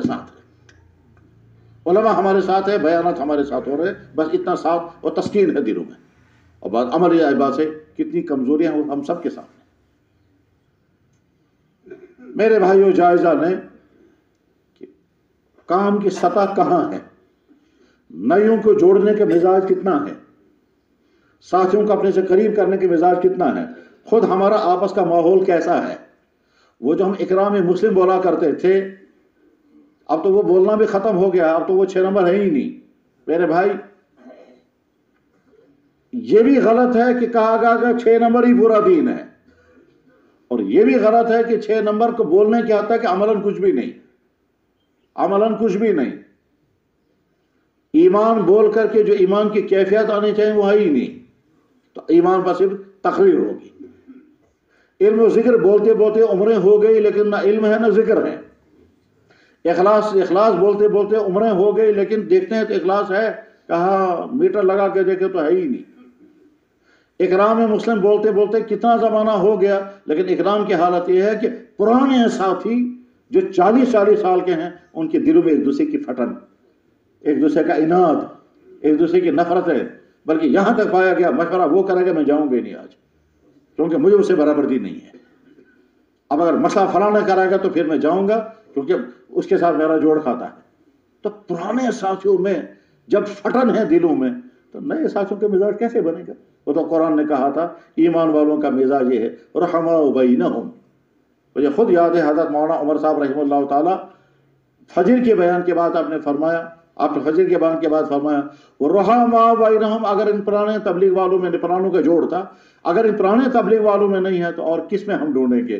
پھر علماء کے بیان میں فرمایا رحماء بینہم، اگر یہ علماء آپس میں نہیں ہوں گے تو اور کس کو ہم ڈھونڈیں گے؟ وہ رحماء اور کہاں آئیں گے؟ پرانے تبلیغ والے اور علماء کا بیان بھی تھا، علماء کے اندر بھی بیان تھا، اور پرانوں کے اندر بھی بیان تھا۔ فجر کے بعد پرانوں میں بیان چل رہا تھا، اس میں فرمایا رحماء بینہم کا منظر اگر تمہارے اندر نہیں ہے تو اور کہاں سے آئے گا؟ اور اسی میں یہ جملہ فرمایا تھا کہ حضرت مولانا الیاس صاحب رحمہ اللہ تعالیٰ فرمایا کرتے تھے دعوت و تبلیغ کا کام کرنے اول کا ہیرا ہے، اور اس کے بعد پھر مولانا آنکھوں میں آنسو تھے اور فرمایا اس کرنے اول کے ہیرے کو چلانے والے تم ہیرے ہو۔ یہ پرانے تبلیغ والوں سے کہا تھا، تو اکثر ان کی چیخیں نکل گئی تھی کہ مولانا نے ہم کو کہا تم ہیرے ہو۔ ہے پرانا جب پام پر کھڑا ہے تو ہیرا ہے، اس پہ کوئی شک نہیں ہے، کوئی شک نہیں۔ میرے بھائی، اس دنیا میں سب سے بڑی نعمت جو اللہ کی طرف سے کسی بندے کو ملتی ہے وہ ہے ایمان، اور ایمان کے بعد سب سے بڑی نعمت اگر کسی بندے کو ملتی ہے تو کیا؟ میری ہر چیز دین پر لگے۔ اگر یہ نعمت ہاتھ آ گئی تو میرے ہر چیز دین پر لگے، میرا بولنا دین کے لیے ہو، میرا سوچنا دین کے لیے ہو، میرا چلنا دین کے لیے ہو، میری قربانیاں دین کے لیے ہو، میرا وقت دین پر لگے۔ اگر یہ آ گیا تو سمجھے جو چیز اللہ نے ہم کو دی تھی وہ اللہ کے مرضی کے مطابق استعمال ہو رہی ہے۔ جب لوگ اعتراض کرتے ہیں تبلیغ والے یہ 3 دن کہاں سے نکالے انہوں نے، یہ 40 دن تو کہیں لکھے ہوئے نہیں، کہاں سے نکالے؟ تو جو دعوت کے علماء ہیں، جو دعوت کے ساتھ جڑے ہوئے ہیں، جو دعوت کو سمجھتے ہیں، وہ ان کو جواب دیتے ہیں اصل میں تو تبلیغ یہ دین نہ 3 دن ہے نہ 40 دن ہے، اصل میں تو ساری زندگی دین کو دینا ہے۔ قرآن میں تو اللہ تعالیٰ فرماتے ہیں ان اللہ اشتری من المؤمنین انفسهم واموالهم، اللہ نے تمہاری جان اور تمہارا مال خرید لیا ہے۔ نہ تمہاری جان تمہاری ہے نہ تمہارا مال تمہارا ہے، تمہاری جان تمہاری ہے نہیں، اس لیے تمہیں ہر وقت تم ڈیوٹی پر ہو، کیونکہ تمہاری جان اللہ خرید چکے ہیں۔ تمہاری جیب میں جو مال ہے تمہارے گھر میں وہ تمہارا ہے ہی نہیں، وہ اللہ لے چکا ہے۔ اب تو جہاں جہاں میں کہوں گا تمہارا وقت لگے، جہاں جہاں میں کہوں گا تمہارا مال لگے۔ چونکہ امت اس سطح پر نہیں ہے، اس لیے ہم بہت نیچے اتر کر کے، وہ تو بزرگوں نے کنسیشن کرتے کرتے 30 کے بجائے 3 کر دیا۔ وہ تو بولنا تھا مہینے میں 30 دن نکلو، اب انہوں نے کہا بس 0 ختم کر دو، میں 30 دن میں سے 3 دن دے دو۔ تو وہ ہے کہیں نہیں 3 دن، وہ تو اصل میں کنسیشن کر، اسے صحابہ کے ہاں کہیں 3 دن نہیں تھے، صحابہ کے ہاں کہیں 40 سے چلا نہیں تھا، نہ سہ روزہ تھا، نہ دہ روزہ تھا، نہ 4 مہینے تھے، وہاں تو ساری زندگی تھی۔ وہ تو ساری زندگی تھی، وہ ساری زندگی مطلب ہر وقت تیار ہے جہاں کے لیے. اللہ اکبر اللہ اکبر. جب جناب رسول اللہ صلی اللہ علیہ وسلم نے ارادہ فرمایا اب ساری دنیا میں میرا دین پہنچنا چاہیے صلح حدیبیہ کے بعد، تو سیرت کی کتابوں میں آتا ہے صلح حدیبیہ ہو گئی. صحابہ کو بہت سارے صحابہ کو بڑا دکھ تھا، ہم تو بڑے شوق سے گئے تھے خانہ کعبہ کی زیارت کریں گے، اور کعبے کے نزدیک پہنچ کر حدیبیہ کے مقام سے واپس آنا پڑا، اور دیکھے بغیر واپس آنا پڑا، اور جو جانور ہم لے کر گئے تھے وہ ہم کو ذبح کرنے پڑے، تو واپس آ گئے. افسوس، تو دکھ تھا. پھر آپ علیہ السلام نے ان کی تسلی کے لیے بہت ساری باتیں ارشاد فرمائیں. اس میں اللہ تعالیٰ شاہ نے آیت نازل فرمائی انا فتحنا لک فتحا مبینا، آپ کو فتح عطا کر دی گئی، فتح مل گئی. غرض یہ کہ جب حضور واپس مدینہ طیبہ تشریف لائے تھوڑا سا سکون ہو گیا. اس کے بعد آپ نے صحابہ کرام کو جمع کر کے فرمایا کہ تم عیسیٰ علیہ السلام کے ساتھیوں کی طرح مت بننا، کہ جب حضرت عیسیٰ علیہ السلام ان کو نزدیک بھیجنا چاہتے تھے تو بڑے شوق سے جاتے تھے، اور جب کہیں دور بھیجنا چاہتے تھے تو وہ ہچکچاتے تھے، کون جائے گا اتنا دور. صحابہ کرام وہ تمہیں ایسا نہیں بننا. تو صحابہ کو تعجب ہو گیا کہ حضور ہمیں کہاں دور بھیجنا چاہتے ہیں اور ہم کیوں کوتاہی کریں گے. اس کے بعد اللہ کے نبی علیہ السلام نے فرمایا میں کسی کو بھیجوں گا ایران، کسی کو بھیجوں گا روم، کسی کو بھیجوں گا کہاں، تو ایران کے بادشاہ کسریٰ کو دین کی دعوت، روم کے بادشاہ قیصر کو دین کی دعوت، حبشہ کے بادشاہ نجاشی کو دعوت، مصر کے بادشاہ مقوقس کو دعوت، بحرین کا بادشاہ منذر بن ساوا کو دعوت، اور تم لوگوں کو جانا ہوگا. کبھی کبھی ہم سوچتے وہ جو صحابی نکلا ہوگا مدینے سے اور ملک ایران اسے پہنچنا ہے، اکیلا سفر کر رہا ہے، کہاں وہ راتوں کو رہتے ہوں گے، کیا وہ کھاتے ہوں گے، کس طرح وہ سواری اس کو پہنچاتی ہوگی، راستے میں اس کے لیے گھاس کہاں سے ملتی ہوگی. اونٹ کا سفر کریں گے تو 6 مہینے لگیں گے. اسے وہ گھوڑوں کا سفر کرتے تھے تو گھوڑوں پر کتنا سامان لے کے جاتے ہوں گے، تو کتنے پھاکے لگتے ہوں گے ان کو. اب جب مدینہ طیبہ سے وہ سفر کر کے پہنچا ہے ملک شام بیت المقدس، ٹھیک دہیا ابن کلبی رضی اللہ تعالیٰ عنہ، دہیا کلبی، یا مدینہ طیبہ سے صحابی پہنچا ہے پہلے یمن، اور یمن سے پہنچا ہے ایران. 2 مہینے لگتے تھے وہاں پہنچتے پہنچتے. عبداللہ ابن حذافہ سامی رضی اللہ تعالیٰ عنہ گئے تھے، کس طرح انہوں نے سفر کیے. قرآن کریم میں بھی اللہ تعالیٰ نے فرمایا کیا فرمایا، نزدیک بھیجیں گے تو سارے شوق سے جانے کو تیار، اور جب دور جانا ہوگا تو بڑا بھاری پڑ جاتا ہے کہ جناب ہفتہ واری مشورے میں سارے اکابر جمع ہیں، اور سارے اکابر جمع ہیں، اور جب قربانی کا وقت آئے تو ایک دوسرے کو دیکھیں گے. یہ نکلنا چاہیے، یہ جناب جماعت سنبھالنے کا وقت ہے، جماعت تیار ہے، نئے لڑکوں کی ہے، کوئی تیار ہونا چاہیے کہ بس مجھے تو گھر کی مشغولیات ہیں، میں تو بس ہوں. اور اس کے بعد پھر اس سے بڑا المیہ کیا ہوگا. جب مجھے ایک ساتھی نے کہا، میں نے کہا یار وہ اتنے لڑکے وہ کالج کے تھے، ہم سے کوئی لڑکے ہم سے پوچھتے ہیں جناب لڑکا بگڑا ہے کیا کریں گے، ہم کہتے ہیں تبلیغ والوں کے ساتھ جوڑو. لڑکے آ کر کہتے ہیں جی میں ڈرگس میں پھنس گیا، میرے خیالات برے آتے ہیں، ہم کیا کریں، ہم کہتے ہیں تبلیغ کے ساتھ جڑو. اور جب تبلیغ کے ساتھ جڑنے کے لیے جاتے ہیں وہاں کہتے ہیں جی وہاں جماعت بن نہیں سکی کیونکہ ذمہ دار تھا ہی نہیں کوئی. اتنے جذبے کے ساتھ شام کو کہیں گے دیکھو تم بچ جاؤ گے، تم ابھی اس طرح لے کر کے آؤ، وہ شوق میں اسی وقت اس طرح لے کر کے آئے گا. صبح کے کہتے ہیں دیکھو اس ہفتے جماعت نہیں بن سکی، آپ واپس چلے جاؤ، اگلے ہفتے آنا. پھر اب اگلے ہفتے کہاں آئے گا. میرے بھائی ہم اچھی طرح سے جائزہ لیں، صرف یہ بیانات مزاج سننے کا مزاج اس کو چھوڑ دیں، صرف بڑے بڑے اجتماع کرنے کا مزاج اسے خوشی محسوس ہو اس کو چھوڑ دیں. نچلی سطح پر جو کام کی ترتیب بنتی تھی اس کام کی ترتیب کے مطابق سارے پرانے ساتھی پہلے اپنے اوپر دعوت کے سارے کام نافذ کریں، اور نافذ کرنے میں مقامی کام، وہ مقامی کام ہی اصل میں کام کی بنیاد ہے. اللہ نے آپ کو وہ حضرت مولانا الیاس صاحب رحمہ اللہ تعالیٰ سے لے کر آج تک جو کام کی صحیح نہج وہ اللہ نے آپ کو عطا کی ہے، ٹھیک ہے بہت اچھا. جن کو صحیح نہج ہے وہ سست پڑ گئے، جن کی نہج غلط ہے وہ سرگرم ہے. بس یہی سمجھنے کی چیز ہے. جن کو اللہ نے حق دیا وہ سست، اور جو بیچارے منحرف ہو گئے، جن بیچاروں کے نہج صحیح نہیں رہی وہ گرم، وہ خوب محنت کر رہے ہیں. اور محنت میں یہاں سے لوگ صرف پڑتے تو رہیں گے، غصے ہوتے رہیں گے، ٹھیک ہے، اور ٹکراتے رہیں گے. میرے بھائی دعوت کا مزاج تو ہے ہی نہیں ہے. دعوت کے مزاج آپ کو آنکھ بند کر کے وہ کہتے تھے، میں نے سنا حضرت مولانا سجاد صاحب دامہ برکاتہ نے ایک بات فرمایا، کہتے ہیں دعوت والوں کو تو پٹا لگا کر چلنا چاہیے، جیسے ٹانگے والے گھوڑے کو پٹا لگا کر اس کو دائیں بائیں کچھ نہیں دیکھنا، بس صرف آگے چلنا ہے. کہتا ہے گھوڑے کو اس لیے یہاں سے لگاتے تاکہ وہ دائیں بائیں نہ دیکھے، اس کو بھی ایک ہی راستہ نظر آئے. اسی طرح سے دعوت والے کو تمام دائیں بائیں کی باتیں چھوڑ کر نہ بولنا ہے، نہ سننا ہے، نہ سوچنا ہے. اپنی سوچ بھی اسی پر، اپنا بول بھی اسی پر، اپنی ہر چیز اسی پر ہے. کیونکہ اللہ نے ایمان کے بعد سب سے بڑی نعمت عطا فرمائی ہے، کام کے ساتھ جوڑا. بالکل اسی طرح وہ بچہ جس کو اللہ نے دین پڑھنے کے لیے قبول فرمایا، اس کو سمجھنا چاہیے کہ اللہ نے ایمان کے بعد سب سے بڑا احسان مجھ پر فرمایا کہ مجھے دین پڑھنے کے لیے کسی مدرسے میں جانے کا موقع ملا. میرے ماں باپ مجھے کسی اور جگہ تعلیم دلوا سکتے تھے، اور آگے تعلیم ملتی مجھے تو میں زندگی میں ہائی فائی پیسہ کمانے والی شاندار مشین بن سکتا تھا. ذہین بچہ ہے، یہ کسی سکول میں پڑھے گا، کسی کوچنگ سینٹر میں جائے گا، کسی اکیڈمی میں پڑھے گا، پھر اچھی تعلیم، پھر ڈگریاں ملیں گی، اس کا پھر پیسہ کمانے کی مشین بنے گا.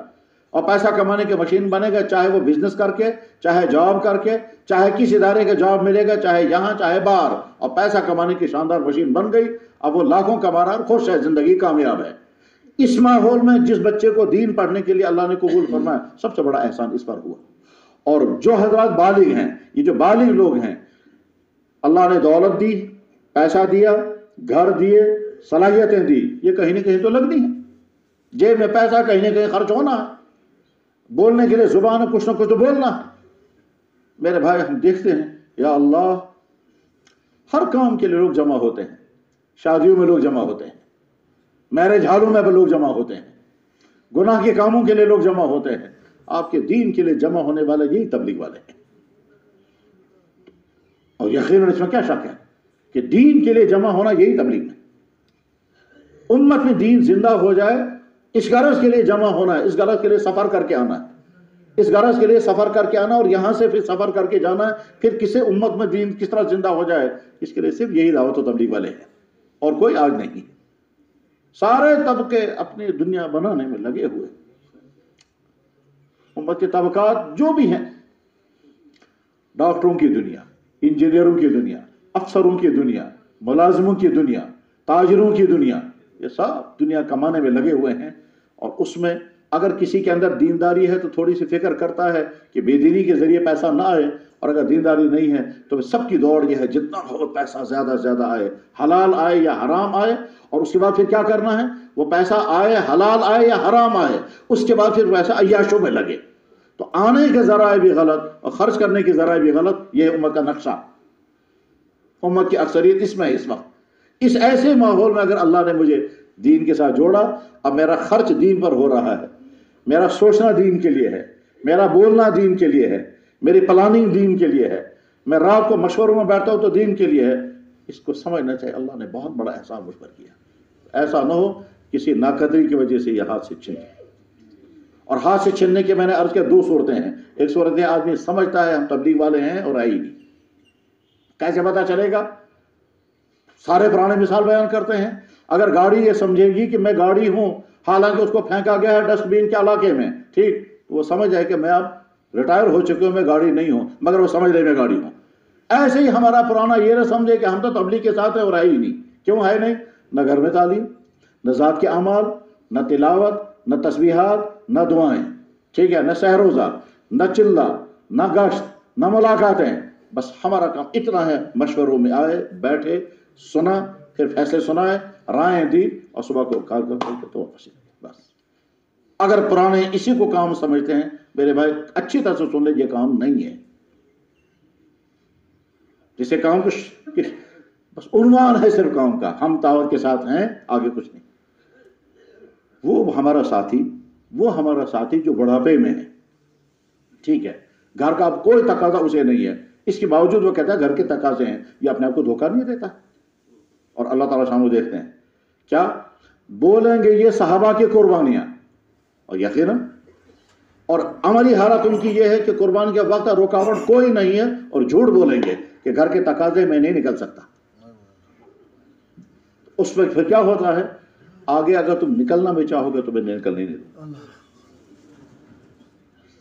جب انسان قربانی دے سکتا تھا اور جھوٹے عذر کر کے قربانی دینے سے رک گیا، تو پھر اللہ تعالیٰ شان کبھی ایسا کرتے ہیں، تم ارادہ بھی کرو گے تو اس وقت میں رکاوٹ ڈال دوں گا. اس رکاوٹ ڈالنے میں کبھی کیا ہوگا، بڑا ہے، اب ہمت ہی نہیں ہے. اب طرح طرح کی بیماریاں ہیں کہ جناب شوگر بھی ہو گیا، اور پریشر بھی ہے، اور تھائرائڈ بھی ہو گیا، اب اٹھنا بیٹھنا بھی مشکل ہے، اب گھٹنوں میں بھی درد ہو گیا، اب کوئی کرسی میں نماز پڑھنے لگے، تو اس کے بعد پھر ریٹائر کر دیتے ہیں کہ جب تمہاری اللہ کے نبی نے کیا فرمایا تھا، ایک تنیم خمسان قبل خمسن، 5 باتوں کو غنیمت سمجھو 5 پریشانیاں آنے سے پہلے. جوانی کو غنیمت سمجھو بڑھاپا آنے سے پہلے، صحت کو غنیمت سمجھو بیماری آنے سے پہلے، ٹھیک ہے، تونگری کو غنیمت سمجھو غربت آنے سے پہلے، زندگی کو غنیمت سمجھو موت آنے سے پہلے. 5 باتوں کو غنیمت سمجھو 5 مصیبتیں اور 5 کمیاں آنے سے پہلے پہلے. میرے بھائی ایک طرف سے ہمیں بہت شکر گزار ہونا چاہیے، یا اللہ اس آج کے دور میں اس دنیا کے سب سے حق کام کے ساتھ آپ کو جوڑا ہے، اس دنیا کے سب سے حق کام کے ساتھ آپ کو جوڑا ہے، وہ ہے دعوت و تبلیغ کی محنت. اس میں کوئی شک نہیں ہے، دلائل کے اعتبار سے بھی یہی ہے اور مبشرات کے اعتبار سے بھی یہی ہے. مبشرات کا مطلب اس دنیا میں اللہ تعالیٰ شان دین کے کام کرنے والوں کو بشارتیں بھی دیتے ہیں. نبیوں کو بھی بشارتیں آتی تھی، اللہ کے نبی علیہ السلام کو بھی بشارتیں آتی تھی، صحابہ کو بھی بشارتیں آتی تھی. تو وہ مبشرات کام کی بنیاد تو نہیں ہے، لیکن وہ تسکین ہوتی ہے. تو آج بھی ہمارے آپ ہی کے جیسے ساتھی، آپ ہی ساتھیوں میں سے جب اپنی بشارتیں سناتے ہیں، میں نے خواب میں اس طرح سے دیکھا، میں نے خواب میں اس طرح سے دیکھا، میں نے خواب میں دیکھا فلاں آدمی کی شکل کالی ہو گئی ہے، میں نے فلاں آدمی کو دیکھا اس کا منہ کعبے سے پھرا ہوا ہے. ہم کو اگر سناتے رہتے ہیں، اور کام کرنے والوں کا نقشہ وہ بھی خوابوں میں دکھایا جاتا ہے. میرے بھائی مبشرات کے ذریعے سے بھی طے ہے دعوت و تبلیغ کی محنت حق، دلائل کے اعتبار سے بھی طے ہے دعوت و تبلیغ کی حق، اور مشاہدات کے اعتبار سے بھی طے ہے دعوت و تبلیغ حق. مشاہدات کا مطلب عالمی منظر میں دیکھیں، نبی کے ٹھیک سنتوں کے مطابق شکل و صورت کیا بنتی ہے مسلمان کی. اگر کوئی سوال کرے گا ہمیں کہ جناب آپ حدیثیں پڑھتے اور پڑھاتے ہیں، آپ ہمیں یہ بتائیے کہ اللہ کے نبی علیہ الصلوۃ والسلام کی سنتوں کی روشنی میں انسان کا حلیہ کیا بنتا ہے. تو کبھی جی چاہتا ہے ہم یہ کہیں گے مکمل تبلیغ والا جیسا ہوتا ہے اللہ کے نبی علیہ السلام یہی چاہتے ہیں. جی چاہتا ہے کہتے ہوئے کیا؟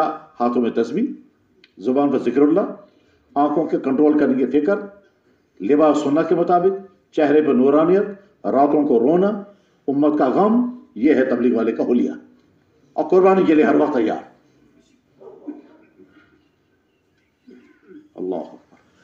اللہ نے اگر ہمارے بہت بڑے بزرگ بھی تھے، بہت بڑے محدث بھی تھے، ان کے پاس ایک عالم آئے، انہوں نے کہا حضرت ہمارے گھر میں فلانے بزرگ، وہ والد تھے یا چچا تھے، حضرت وہ بیمار ہیں، تو آپ ان کے لیے شفا کی دعا فرما دیں. انہوں نے فرمایا تمہارے والد نماز پڑھتے ہیں؟ کہنے لگے جی اس میں تو کوتاہی ہے. کہنے لگے داڑھی رکھی ہے؟ کہنے لگے جی ابھی تک تو نہیں رکھی ہے. کہنے لگے اور یہ اعمال کے ہیں؟ کہنے لگے نہیں. کہنے لگے ایسوں کو مرنے دو، کرنا کیا ہے ایسے انسان کو دنیا میں جی کر، تو مجھ سے دعا کرا رہے ہو تاکہ اور وہ گناہ کرتا رہے، مرنے دو اس کو.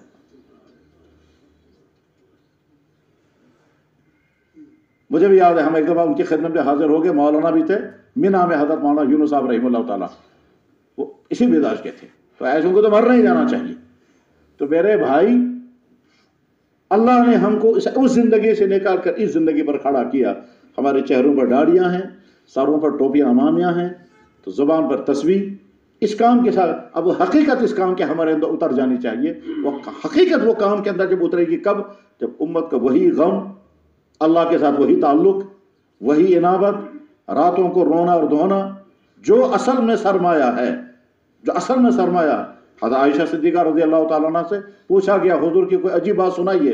حضرت عائشہ نے فرمایا حضور کی کون سی بات عجیب نہیں تھی.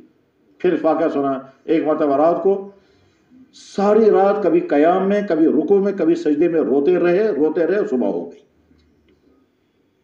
ایسا بھی ہوا کہ آپ ساری رات دعا کرتے رہے، امت کے بے دینی. ان تعذبہم فإنہم عبادک، یا اللہ یہ انسان آپ کے بندے، اگر آپ ان کو عذاب دیں گے تب بھی تو آپ ہی کے بندے. ان تعذبہم فإنہم عبادک، اگر آپ ان کو عذاب دیں گے تو آپ ہی کے بندے ہیں. وَإِن تَغْفِرْ لَهُمْ فَإِنَّكَ أَنْتَ الْغَفُورُ، اگر آپ معاف کر دیں تو آپ کو کون پوچھے گا. ساری رات اسی کو پڑھتے رہے. کیا کیفیت ہوگی اس وقت ہم نہیں سمجھ سکتے، لیکن ساری رات اسی کو پڑھتے رہے میرے بھائی، نبی کا وہ غم اللہ نے دعوت والوں کو عطا کیا تھا، اور زندگی میں ضرور کبھی نہ کبھی یہ کیفیت آئی ہوگی، لازماً کبھی نہ کبھی کیفیت آئی ہوگی۔ آپ تنہائی میں بیٹھ کر کے امت کی بے دینی پر آپ روئے ہوں گے، کیونکہ سب پرانے ہیں۔ اپنی زندگی کو سوچو، تمہیں ضرور وہ واقعی وہ دن یاد آئیں گے، وہ راتیں ضرور یاد آئیں گی جن راتوں میں تم نے اپنے آنسو بہائے ہوں گے۔ امت کی بے دینی ضرور نئے نہیں پرانے ہیں، لازماً آئے ہوں گے تمہاری زندگی میں وہ دن جن میں کبھی رات کو سوچا ہوگا فلاں جگہ لوگ اتنے بگڑے ہوئے ہیں، فلاں کا حال ہے، فلاں علاقے میں کام زندہ نہیں ہو رہا ہے۔ میرے بھائی، وہ اس کام کے ساتھ جڑنے ہی کا تو نتیجہ تھا۔ وہ آنسو جو کسی درد کی وجہ سے ہو، وہ آنسو جو کسی دنیاوی نقصان کی وجہ سے ہو، وہ آنسو ہے، مگر جو آنسو اللہ کے جلال کو روک دیتا ہے اور جو جہنم کی آگ کو بجھا سکتا ہے، وہ آنسو ہیں جو اپنے گناہ کو سوچ کر کے آنکھوں اور امت کی بے دینی کو سوچ کر کے جو آنسو نکل جائے، وہ اللہ کو اتنا پسند۔ وہ کسی کہنے والے نے کہا کہ دنیا میں لوگوں کو ڈائمنڈ پسند ہے، اللہ فرماتا ہے مجھے تو ڈائمنڈ کی ضرورت ہے، تیرا یہ ایک آنسو مجھے پسند ہے۔ میرے بھائیو، اللہ نے یہ دعوت کی محنت عطا فرمائی ہے، اس محنت کی قدر کریں، قربانیوں کے مزاج لے کر کے جائیں، اور اپنے کام میں کمیاں کیا ہیں، وہ کمیاں ساری کی ساری اگر ہیں تو پرانوں کی وجہ سے ہیں، نئیوں کی وجہ، نیا تو بیچارہ باہر، وہ تو آئے گا جناب مجھے بتاؤ یہ 3 دن کیا ہوتے ہیں، جناب مجھے تو پتہ ہی نہیں یہ گشت کیا ہوتا ہے، کس طرح کرنا ہوتا ہے۔ تو کام شروع سے لے کر کے آخر تک ساتھیوں کو جمع کرنا، گشت کرانا، بیان کرنا، تشکیلیں کرنا، جماعتیں بنانا، پھر روانہ کرنا، روانگی کے آداب، جماعت بندی کرنا، امیر مقرر کرنا، تفقد کرنا، تعلیم کے آداب بتانے، تعلیمیں کروانا، مشورے کرانا، ملاقاتیں یہ سب پرانوں کے ہاتھوں میں تو ہے۔ نیا بیچارہ تو جانتا ہی نہیں یہ سب کیا ہے، اس کے لیے تو سارے نئے اسباق ہیں، یہ اس کو تو آپ ہی کو سکھانا ہے۔ اب جب پرانے صرف یہ سب کچھ صرف بولنے کی حد تک کریں گے، بولنے کی حد تک، اور عمل نہیں کریں گے، اس کے معنی یہ ہے کہیں اللہ نے ایسا فیصلہ تو نہیں کیا کہ اب یہ تبلیغ والے جو ہیں یہ پرانے ہو چکے ہیں، اب مجھے دین کسی اور ذریعے سے دنیا میں پھیلانا ہے۔ کیوں؟ پہلے تو وہاں 2 ٹکڑے ہو گئے، اور 2 ٹکڑے ہونے کے بعد ایک نہج پر چلا گیا، اور جن کے پاس حق نہج تھا ان کا حال یہ ہے۔ اللہ مغفرت۔ خلافت راشدہ 4 صحابہ تک چلی، اس کے بعد جو تاریخ بنی ہے وہ کچھ عجیب تھی۔ اللہ حفاظت فرمائے کہیں دعوت کا معاملہ وہی نہ ہو جائے۔ ابھی آپ کے بڑے ہیں، کیا آج کے ہمارے پرانے ساتھی تیار ہیں کہ جب ہمارا بڑا نہیں رہے گا ہم پھر بھی اس کام کو چلائیں گے؟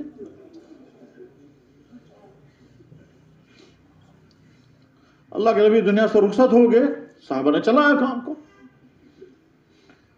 صدیق اکبر رخصت ہو گئے، فاروق اعظم نے کام چلایا۔ تو جب آپ کے بڑے نہیں رہیں گے تو کیا یہ پرانے تیار ہیں کہ ہم اس کام کو گرنے نہیں دیں گے؟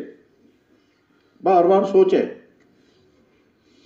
ایسا نہ ہو چھتری موجود ہوتی ہے اس وقت لوگ قدر نہیں کرتے، جب چھتری ہٹ جاتی ہے تو پھر بکھر جائیں گے، اور ایسا تاریخ میں ہوا بھی ہے۔ میرے بھائی عہد کر کے اٹھیں انشاءاللہ، ہم پرانے جو کام کی ترتیب بتایا کرتے ہیں ہم خود پہلے اس پر کھڑے ہو جائیں گے۔ بس اگر یہ ارادہ ہو جاتا ہے تو کام اپنے نہج پر کھڑا ہو جائے گا۔ آپ کو نہج نہ سمجھنا ہے، نہ اس کو سمجھانے کی ضرورت ہے، نہ اس میں کوئی ایسی چیزیں غامض ہیں، نہ اس میں شک ہے پتہ نہیں صحیح ہے بھی یا نہیں۔ اب علماء کو لائیں گے، وہ پہلے ہمیں سمجھائیں گے قرآن و حدیث کی روشنی میں، جناب پہلے بتاؤ یہ حق ہے یا نہیں۔ حق واضح ہو چکا ہے، اب تو صرف کرنے کی دیر ہے، اب بولنے کی ضرورت نہیں ہے۔ حق واضح ہو چکا ہے۔ تبلیغ کیا ہے، تبلیغ کا نہج کیا ہے، تبلیغ کے دلائل کیا ہیں، تبلیغ کا منہاج کیا ہے، تبلیغ کے ضابطے اصول کیا ہیں، یہ سب واضح ہو چکا ہے۔ اس میں اب کہیں کسی پہلو سے اب بولنے کی ضرورت نہیں ہے، اب تو صرف کرنا ہی کرنا، کرنا ہی کرنا، اس کے علاوہ کچھ نہیں۔ پرانے علاقوں سے منتخب ہو کر کے آئے ہیں، آپ علاقوں کے کارگزاریاں لے کر کے آئے ہیں، ٹھیک ہے، رات آپ نے کارگزاری دی، سوچیں کیا ہے کارگزاری، کچھ بے انتہا افسوسناک، بے انتہا افسوسناک۔ اور اس میں مزید ظلم یہ بھی ہے کہ بعض دفعہ جھوٹی کارگزاریاں پیش کرتے ہیں، جو ہے نہیں وہاں اور پیش کر رہے ہیں۔ الامان الحفیظ، ہم کس کو دھوکہ دے رہے ہیں، کس کو دھوکہ دے رہے ہیں؟ کیا صاحب وہاں لوگ کہیں گے ان کی تو کارگزاری کچھ نہیں ہے، اب جھوٹی باتیں جوڑ جاڑ کر کے پھر کہیں گے صاحب اتنی مسجدوں میں کام ہے، وہاں ہے ہی نہیں، اتنے سہرو والے وہاں ایک جماعت بھی نہیں چل رہی ہے، جب اتنے چلے والے ہیں، ہاں تو ٹھہر ہے نا، وہ تو بیٹھ چکے ہیں چلے والے، جہاں اتنے چلے والے ہیں وہ تو 10 سال پہلے سے چلنا لگا، آج بھی اسے آپ چلے والے لکھ رہے ہیں۔ ہم ایک علاقے میں جا رہے تھے تو ساتھی جو گاڑی چلا رہا تھا وہ کہنے لگا وہ آدمی دیکھ رہے ہیں، جی ہاں، وہ کچھ لڑکھڑاتا ہوا جا رہا تھا، کہنے لگا اس علاقے کا سب سے پرانا چلے والا یہی ہے، اب کہنے لگا پتہ نہیں کیا پی کر کے لڑکھڑاتا ہوا جا رہا ہے، تو میں نے کہا صاحب بتائیے، کہنے لگا شراب پی رہا، پہلے کوئی ملازم تھا، وہ ریٹائر ہے۔ تو میرے بھائی وہ پرانے چلے والوں کی لسٹ بنا کر کے آپ یہاں کارگزاری میں دیکھیں گے اتنے چلے والے ہیں، اب یہ کیوں نہیں کہتے وہ چلے والے تھے اب نہیں ہیں؟ تو جھوٹی کارگزاریاں نہیں۔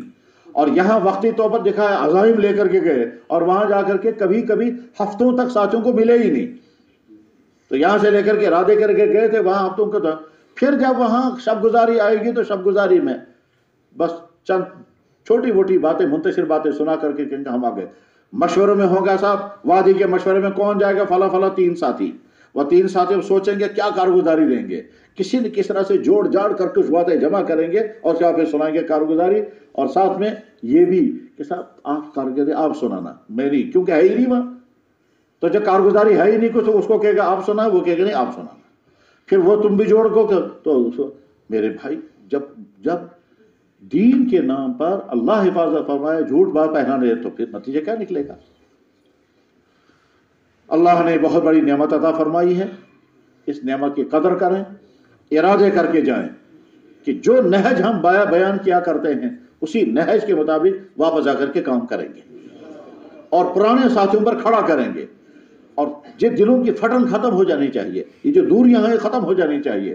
جناب والا اللہ کے نبی نے منافقوں بلکہ دین کے دشمنوں کا بھی اکرام کیا، ٹھیک، ہمیشہ انزل الناس منازلہم، جو آدمی جس انداز کا ہے اس انداز کے ساتھ اس کے ساتھ وہی رویہ تیار کرنا چاہیے۔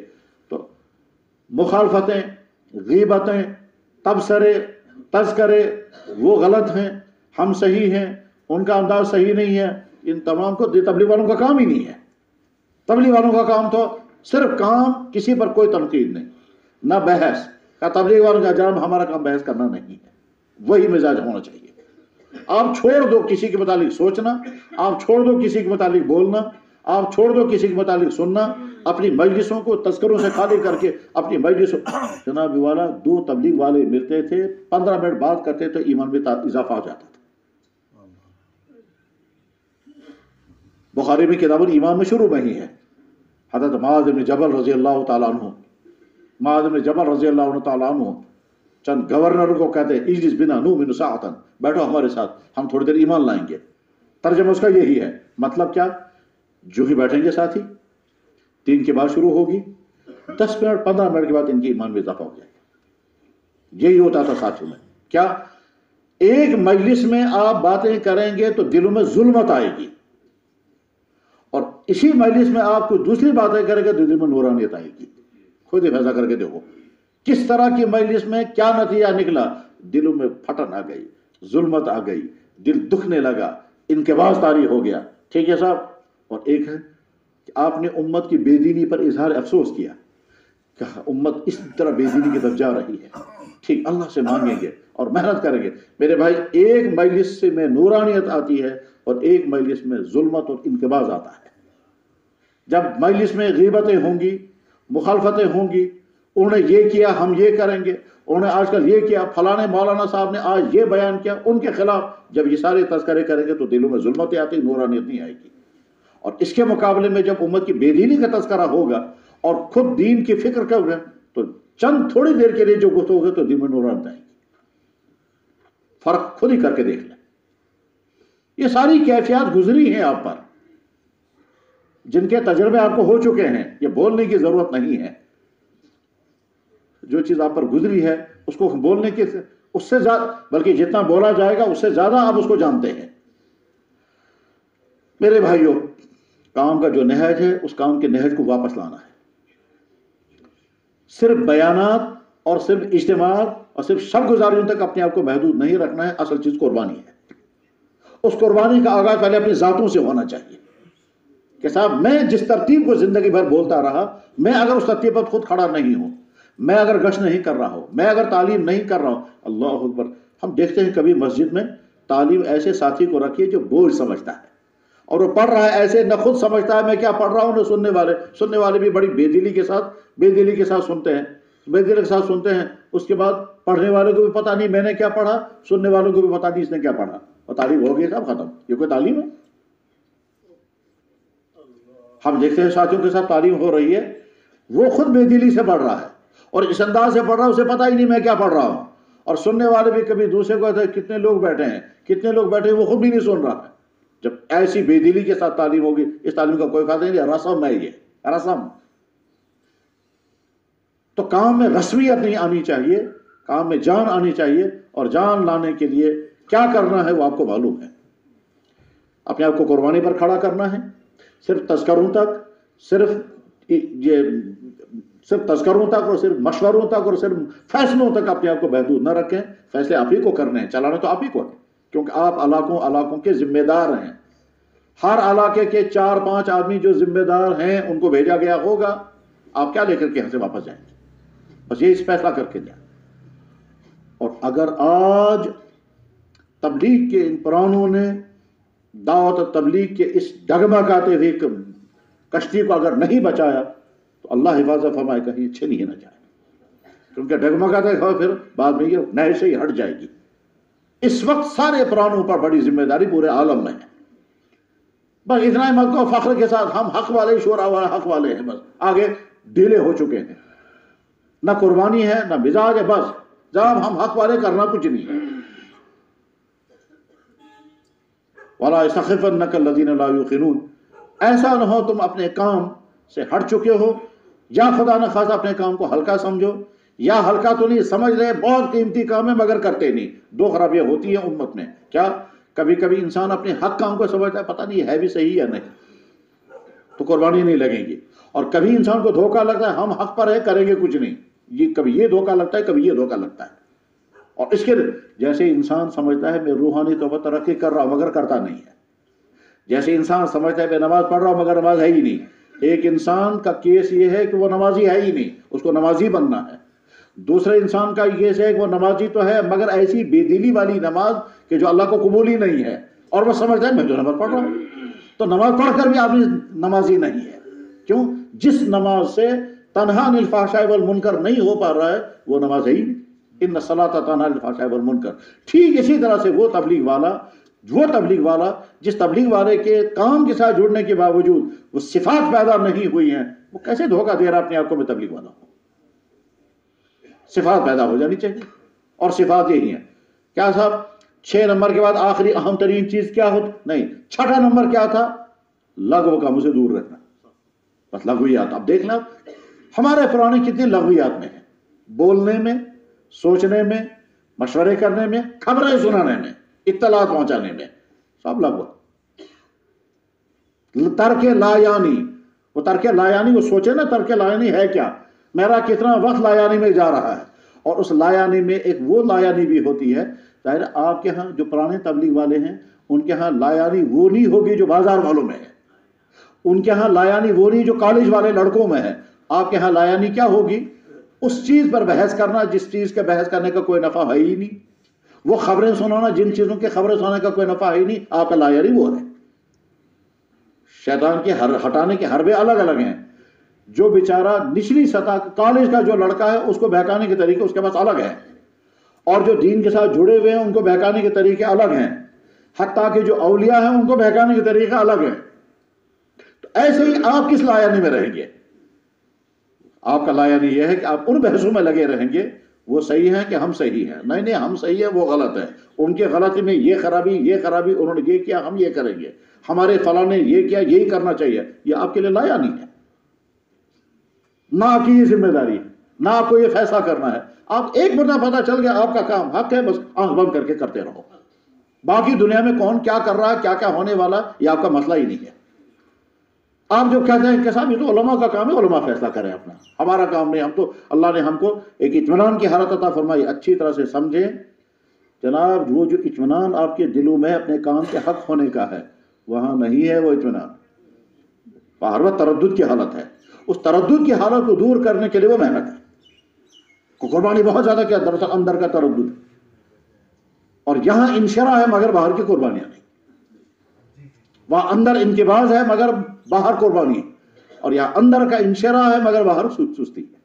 بس یہ فرق سمجھے اور اس کے بعد پھر صحیح ایمانی جذبہ لے کر کے جائیں۔ میرے بھائی اگر آج یہ دعوت و تبلیغ والے امت کی بے دینی کا حال دیکھ کر کے اگر کوڑھیں گے نہیں، قربانیاں نہیں دیں گے، وہ سب نہیں کریں گے جو دعوت ہمیں سکھاتی ہے، تو پھر امت کی بے دینی کا اور کیا علاج ہے؟ جمعوں کے وعظوں سے،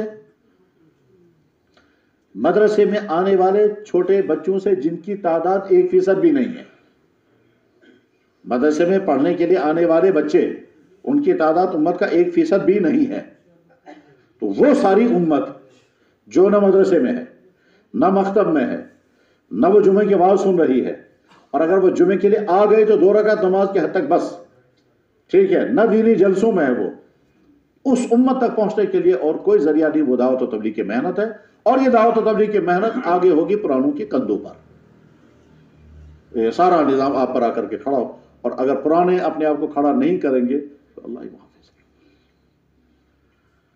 اس لیے ایک طرف سے اللہ سے مانگتے رہیں کہ یا اللہ ہمیں اس کام کے ساتھ آپ نے جوڑا ہے، لا تزغ قلوبنا، ہمارے ہاتھ سے چھننا نہیں چاہیے، لا تنزع منا صالح ما آتیتنا، بات یہاں سے شروع ہوئی تھی۔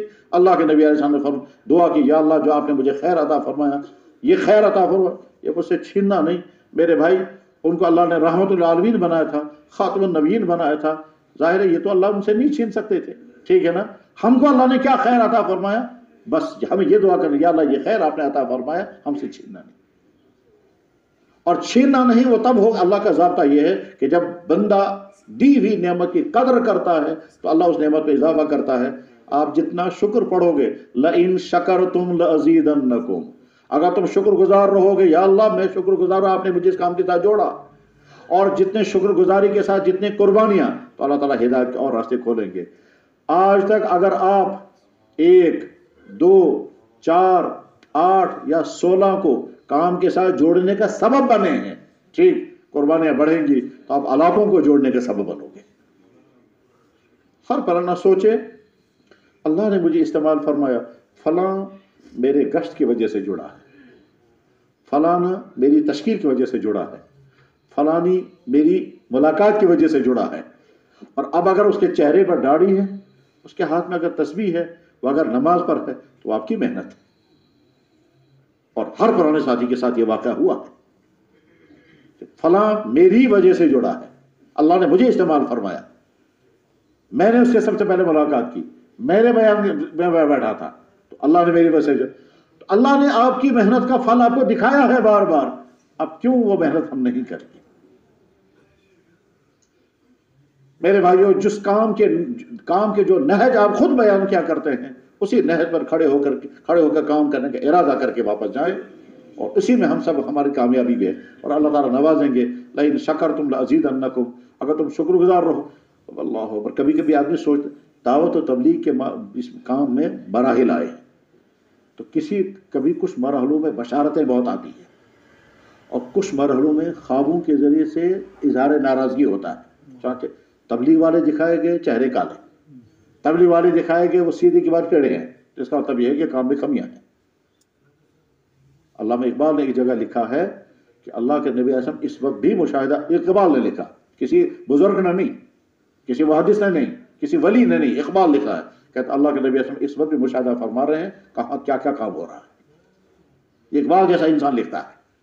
پھر اسے اس مثالیں بھی اسے دکھائی، ایمان قبول کرنے کے واقعات سنا کر کے پھر انہوں نے کہا کہ ختم نبوت کے معنی یہ نہیں ہے کہ حضور دنیا سے چلے گئے، نبوت ختم ہو گئی۔ ختم نبوت کے معنی یہ ہے اب کوئی اور نبی نہیں بنے گا، یہی نبی کائنات پر مشاہدہ کرتے رہے۔ پھر انہیں کسی نے اعتراض کیا، ڈاکٹر صاحب کیا کہہ رہے ہیں آپ؟ کہنے لگے کہ صاحب رپورٹیں پہنچتی بھی ہیں، وہاں خوشی بھی ہوتی ہے اور اظہار غم بھی ہوتا ہے۔ رپورٹیں پہنچتی بھی ہیں، وہاں خوشی بھی ہوتی ہے، اظہار غم بھی ہوتا ہے، ٹھیک؟ تو بشارتوں کے ذریعے سے تو اللہ تعالیٰ شان ساتھیوں کو سہارا دیتے ہیں۔ ابھی تھوڑی دیر پہلے میرا ساتھی مجھے سنا رہا تھا، میں نے خواب میں یہ دیکھا، میں نے خواب میں یہ دیکھا، میں نے خواب میں یہ دیکھا۔ کل شام جب یہاں آ رہے ایک نے مجھے خواب میں سنا ہے فون پر، کہنے لگا میں نے اس طرح سے خواب میں زیارت کی اور اس طرح فلاں جگہ ساتھی جمع ہو رہے تھے، اس میں کچھ جو ہیں وہ سر نیچے کیے ہوئے تھے۔ غرض یہ کہ بشارتوں کے ذریعے سے بھی آپ کو آپ کے کام کی تائیدیں ہوئی ہیں، دلائل کے ذریعے سے بھی اور مشاہدات کے ذریعے۔ مشاہدہ آپ کی اپنی ذاتیں ہیں، خود اپنی ذاتوں کو دیکھو ہم کیا تھے، اللہ نے کہاں پہنچایا۔ اللہ تعالیٰ فرماتا میں نے تو تجھے دیا تھا، اب اگر تو نے ناقدری نہیں کی ہے تو ٹھیک ہے، اللہ بے نیاز ہے، چھین کر کسی اور کے حوالے کر دیں گے۔ اللہ ہم کو اس کام کی قدردانی کی توفیق عطا فرمائے اور ہماری جو کوتاہیاں ہیں وہ اللہ ہمیں کوتاہیاں دور کرنے کی ہمت عطا فرمائے اور صحیح نہج ہمیں نصیب فرمائے۔ اللہم لا تنزع منا صالح ما اعطیتنا، اللہم الہمنا مراشد امورنا واعذنا من شرور انفسنا یا رب العالمین یا رب العالمین یا رب العالمین۔ سبحانک اللہم۔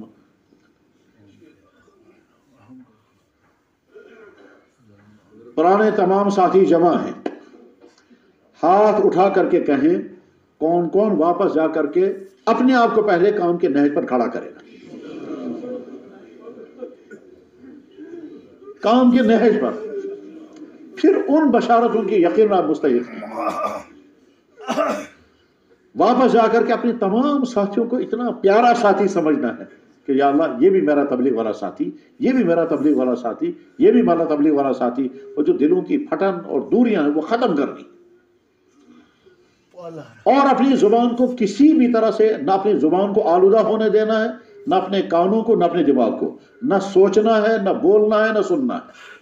کوئی ساتھی بات شروع کر دے، کہا بھائی بیکار بات ہے، دین کی بات کرو، کوئی آپ بولنا شروع کر دیں، ساتھی کہے کہ میں اپنی زبان کو سوچنا، بولنا اور سننا یہ تین چیزیں ہیں۔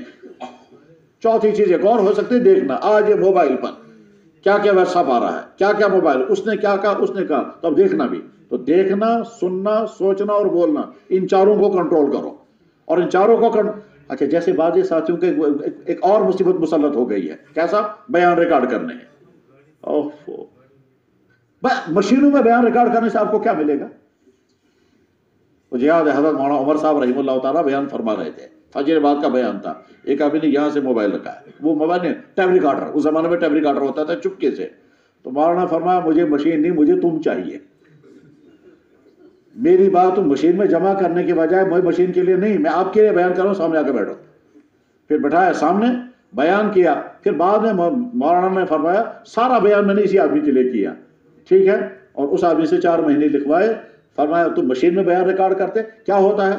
میں پہلے ٹیپ ریکارڈر میں ریکارڈ کروں گا، پھر وہاں جا کے سنوں گا، بس ٹھیک اس طرح ہم موبائل سارا ریکارڈ کر کے پھر سنیں گے، اور پھر سننا جو ہے وہ تفریح ہے، اور یہاں بیٹھ کر کے سننا تفریح نہیں ہے، یہاں بیٹھ کر کے سننا در حقیقت کام پر اپنے آپ کو کھڑا کرنے کے ارادے سے سننا۔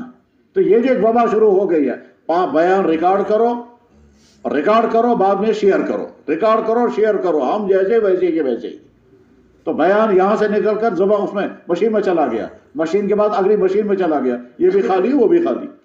اس غلطی سے اپنے آپ کو نہیں، تو انشاءاللہ ارادہ کر کے جاتے ہیں۔ اب میں کیا تشکیل کریں گی؟